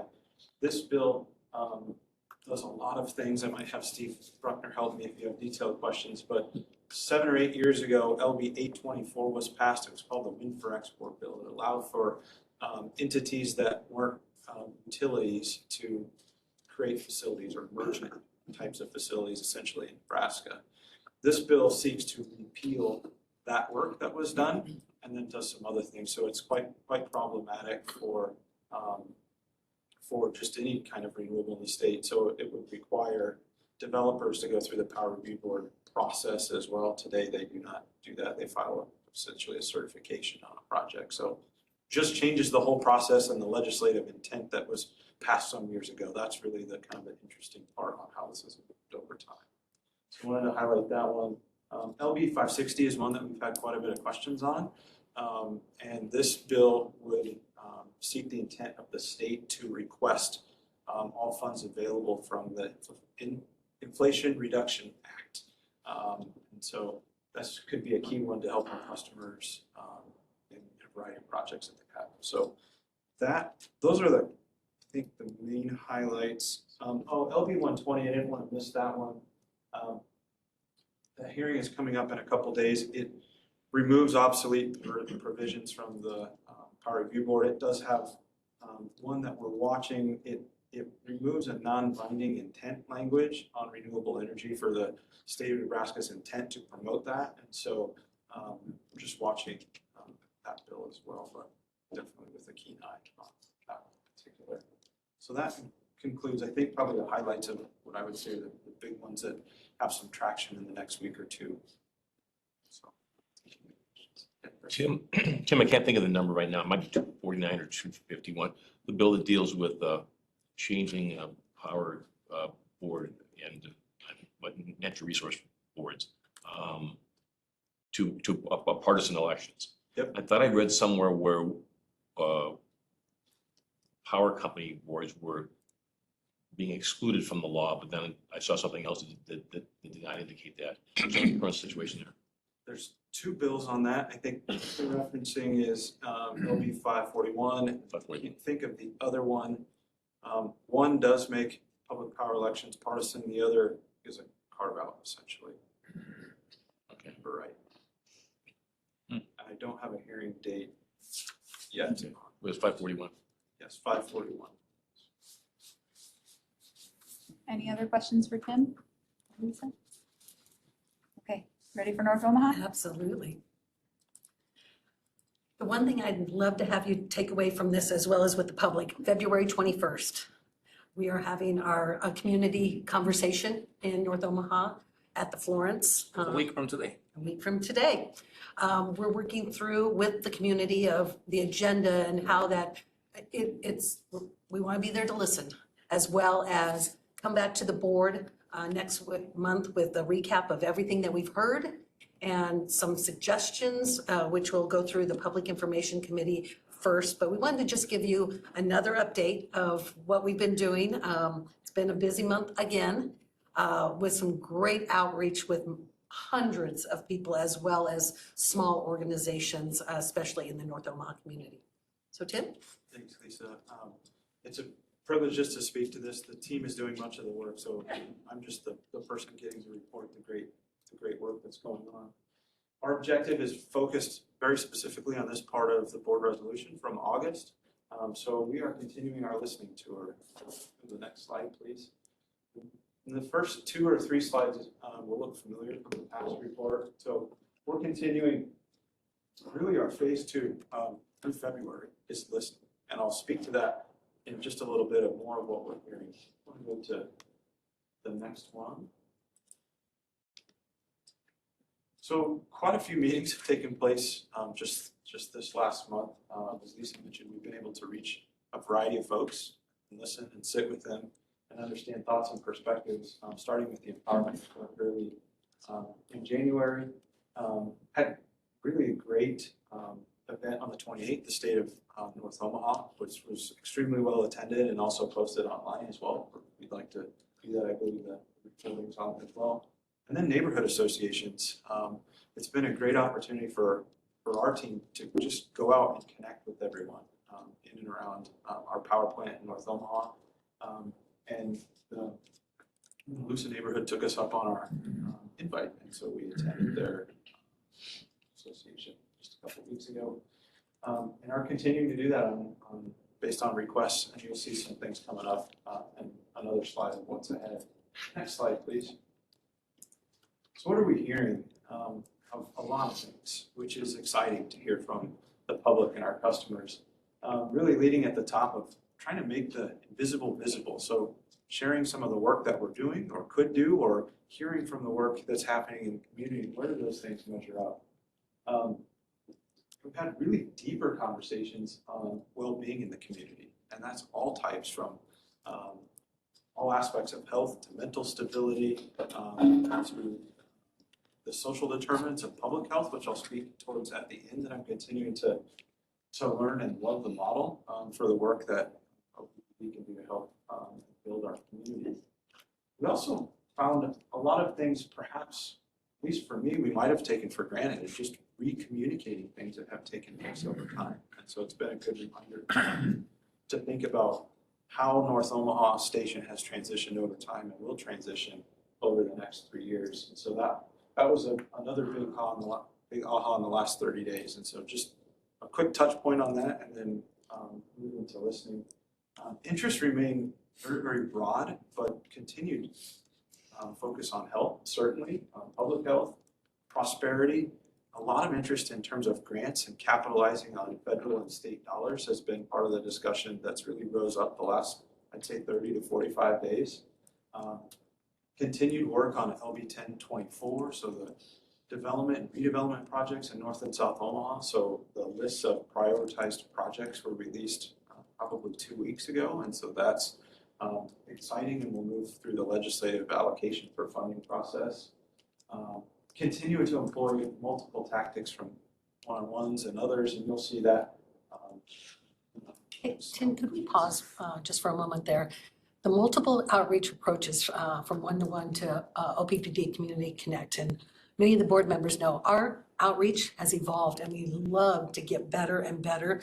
What we're finding out from here is one size does not fit all. So one community may need a certain approach for outreach, another community, rural community. So I've challenged the team to go back and think differently in terms of our outreach and the things that have worked well, the things that we could maybe improve upon and build upon, and then how can we engage with those communities over the next several weeks, months, and years, so that we can engage earlier and more often.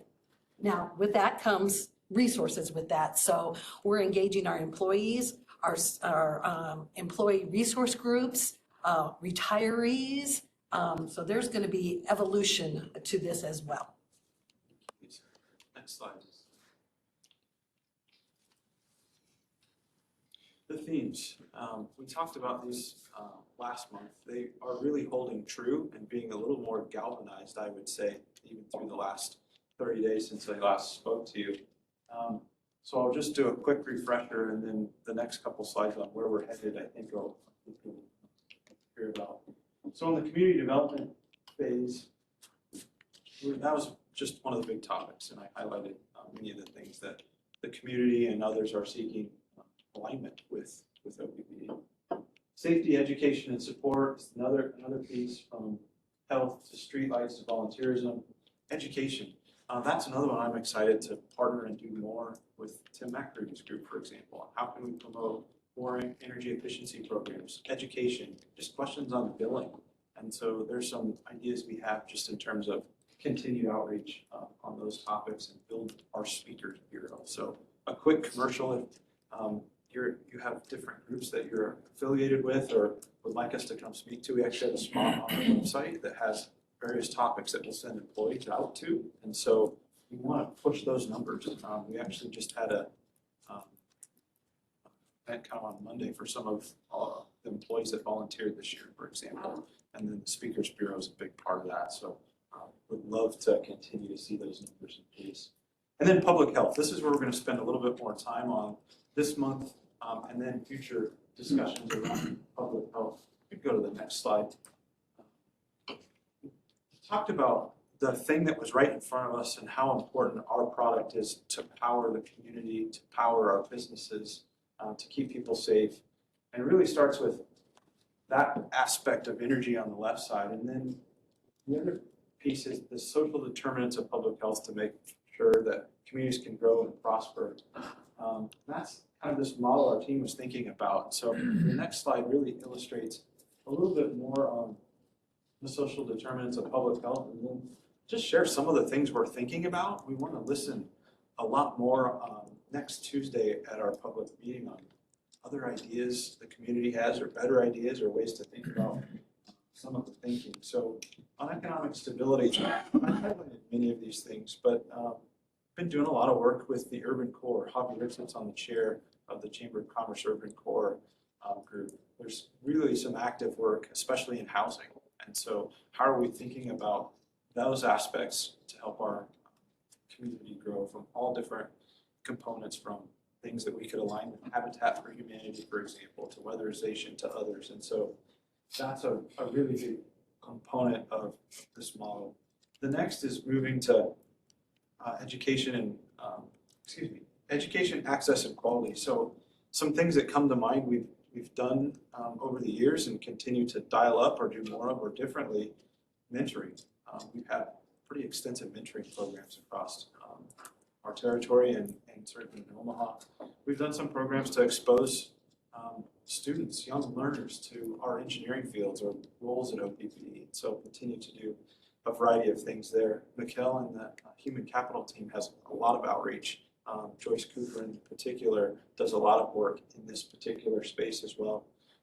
Continued partnerships with Metro Community College. We've had ongoing conversations with them and how they support the community.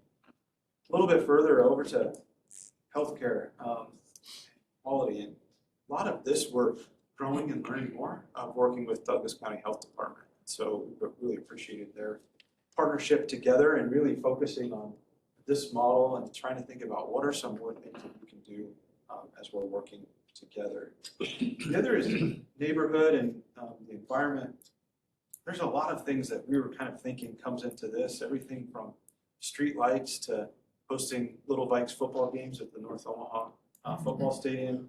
So our Greener Together program relates a little bit in this space. Javier and I were at an event last week on the public library system, which was really intriguing on how the new central library will be a point to help various other libraries across the community, and there could be ways that we help with education or other kinds of things in that neighborhood setting, which I think libraries are a great piece to bring folks together. The last is the social and community context.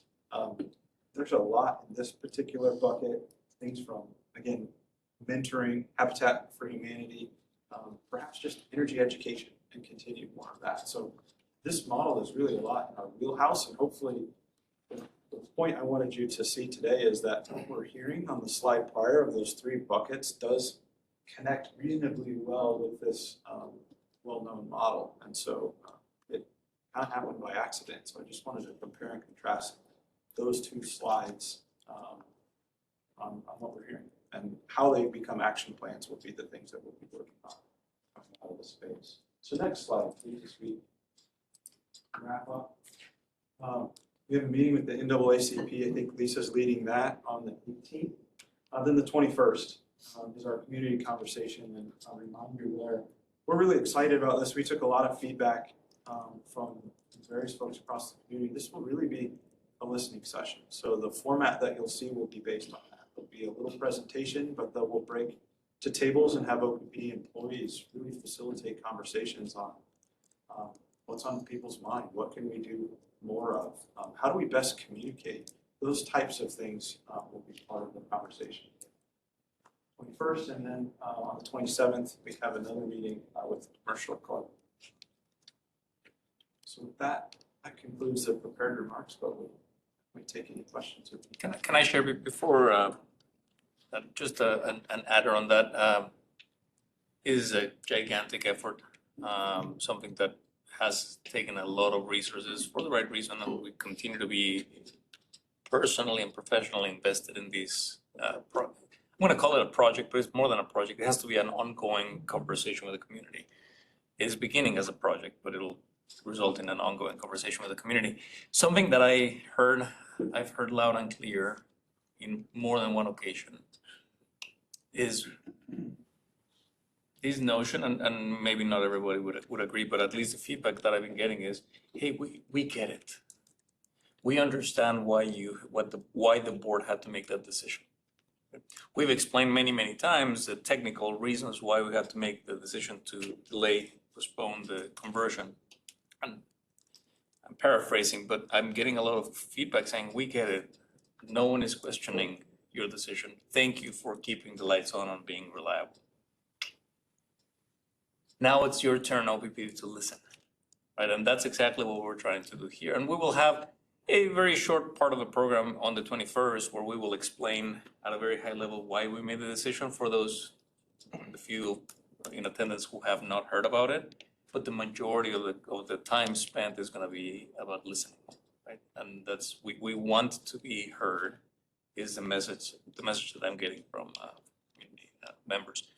They understand that not every idea, not every request is going to be feasible or possible, but I think that the idea here is have an open dialogue, listen to us, and more importantly, let's make sure that this does not end here. It does not end when we refuel North Omaha 4 and 5, but rather it's the beginning of an ongoing conversation that we need to have. So that's a big lesson for me, and I'm engaging with Lisa Olson and her team about how do we make these type of community engagements even more evident in other parts of the service territory. Absolutely. So this is yielding a much bigger result, I think, for me in the way we manage stakeholder engagement. And Lisa, I want to thank you and your team because it's been a lot of work, emotional. Yes. Right, because you're sitting down across the table with people who you have conversations that are emotional. It's not just logic. It's a lot of emotion and heart. And so your team has been doing fantastic work, I think, and I'm looking forward to that, to more engagement. So. Any questions about North Omaha? Is there? There's one more slide. Is there a question? Is there one more slide?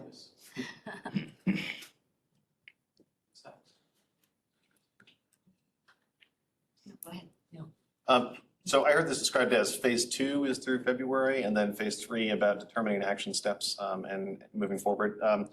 Look at the second bullet point, define opportunities going forward. And I appreciate the comprehensive view of engagement with the community and understanding community needs and the benefits that come from the service we provide. From the resolution, highlighting the action plans to reduce overall impacts related to ongoing operations at North Omaha Station for area residents was included in the language of the resolution intentionally, because specifically moving forward, when we look at opportunities, there are a number of things here that are beneficial, and our partnership with the community is very much critical to the overall success. But only some of them are directly related to North Omaha Station. And so I hope that as we move into phase 3, that the identification of next steps does keep in mind that the intention of the language in the resolution, and if colleagues have other thoughts they would like to add here, it was included specifically because of the relationship between North Omaha Station and people who live directly in the area. That was the intention of the resolution. And so comprehensive view of social determinants of health across our entire service territory, I absolutely appreciate that and want to see that included in all of our operations. But specifically to engagement around North Omaha Station, the intention of the language was because there are some people who live closer to the station and have a different type of impact from other members of our community. And so bullet point 2, as we look at opportunities going forward, I hope it focuses specifically on that aspect of the language from the resolution. Any other questions or comments for the team? All right, seeing none, the PI committee is complete. Great. Thank you very much, Director Howard. Next up is other business. And first time for all of the people involved in this portion. So we're going to go to confirmation of the board meeting agenda. We've got, yes, great. Bless you. Does anyone have any comments about the items that are listed as consent on the agenda here? Would anyone like to see any of those transferred to the discussion list for Thursday? Looks like we're all good. Yes. We're in person. This is different than virtual, so we can nod heads and see each other physically. Yes? Good? Okay. So it looks like all of our items for the board meeting on Thursday will be on the consent agenda. We do not have any action items. Sounds like we're in good shape on that. I'll keep the car running. Well, there's additional parts of the agenda also. I know. President's report. Next on our agenda for today is a review of the board work plan. And I think we have a presentation. Okay, if you want to take a look at maybe the digital version, you might be able to see that a little more clearly for directors. And I believe this is posted so it can be seen online if people need it.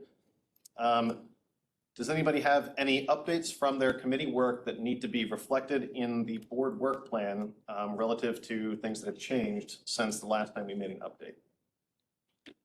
Directors, everybody good with the work on your committees? It's all reflected here. We did highlight the status of SD2, and I think we're clear on that. I think that was the only thing that we specifically discussed about future board work moving forward. Javier, does anybody on your side have anything that needs to be adjusted? We're all in good shape here? We're all in good shape. Okay, sounds good. Well, that was easy. Appreciate that. Last, we have a reporting item. Let's see. Yeah, reporting item, and I guess that would be Brad. So slide here. Yeah, there we go. Perfect. Yeah, great. Thank you, Chair Williams. We've got a kind of a standing item here for you today, and we've talked a lot about the infrastructure that the district is fervently constructing, and so we'll spend a little bit of time giving a status update on those projects. So we can go to the next slide, please. Megan joining remotely. Yeah, I'm on, Brad. Wonderful. Okay, I'll go ahead and provide our monthly update on our Standing Bear Lake and Turtle Creek stations. At Standing Bear Lake, site progress is approximately 44.4% complete. For construction activities going on at the site, in the substation area, they are erecting bus structures at the site, as well as preparing the control house foundation. So if you look at the images on the right of this particular slide, in the upper right-hand corner, you will see vertical bus supports being erected at the substation at Standing Bear Lake. And then in the lower right-hand corner, what you see there is the control house foundation being prepared with conduits on either side of that foundation. In our generation area, work is going on with the engine hall construction and fabrication. And the image in the lower left is depicts this progress of the engine hall. The engine hall will house all 9 Wardzilla reciprocating internal combustion engines and their associated generators. So once the engine is up and constructed, Wardzilla will move the engines and generators into that engine hall through a on-site heavy haul process. If you go to the next slide, I'll give an update on Turtle Creek and then open it up for any questions. At Turtle Creek Station, site progress here is just over 45%. Activities going on from a construction perspective. In the substation area, we have H-frame structures being erected. H kind of sounds like what it means. It has a shape of an H. If you look at the lower right-hand picture, you'll see one of those substation H-frames structures being erected at the site. Additionally, like Standing Bear Lake, preparation of the control house foundation is also underway. From a generation perspective, making good progress on the admin building, administrative building that will house our control room, maintenance activities, as well as warehouse. They're doing framing inside of that building, and that is going well. And then that is depicted in that lower left picture. And then also for our major equipment at the site, Siemens, the gas turbines and generators have been set on their foundations at the site. So in the upper right-hand picture, what you see there is one of the units, the generator and gas turbine set on its foundation. The generator is shown on the left and the gas turbine is on the right. So things continue to progress. Zachary, our engineer procure construct vendor, is sharing that there is some supply chain challenges going on. So we are working closely with them as well as our supply chain on mitigation and collaboration efforts to ensure that we minimize any impact to construction schedule. With that, that concludes my update. I'm open to answer any questions that you may have before I turn it over to Courtney for a solar update.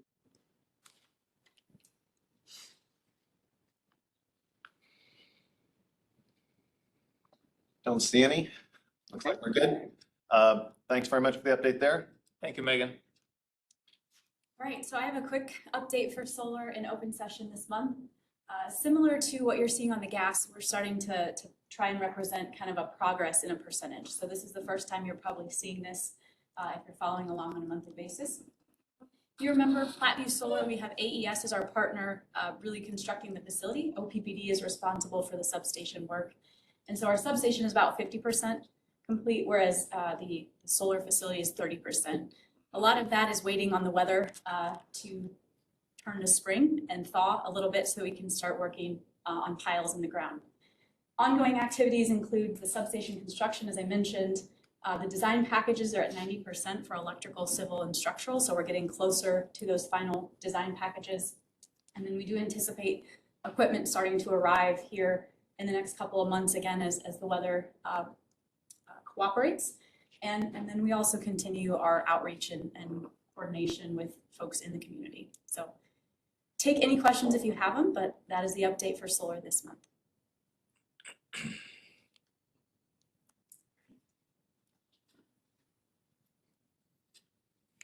Great, thanks for the solar update. So at the beginning of the day, we did indicate that we would reconvene for closed session.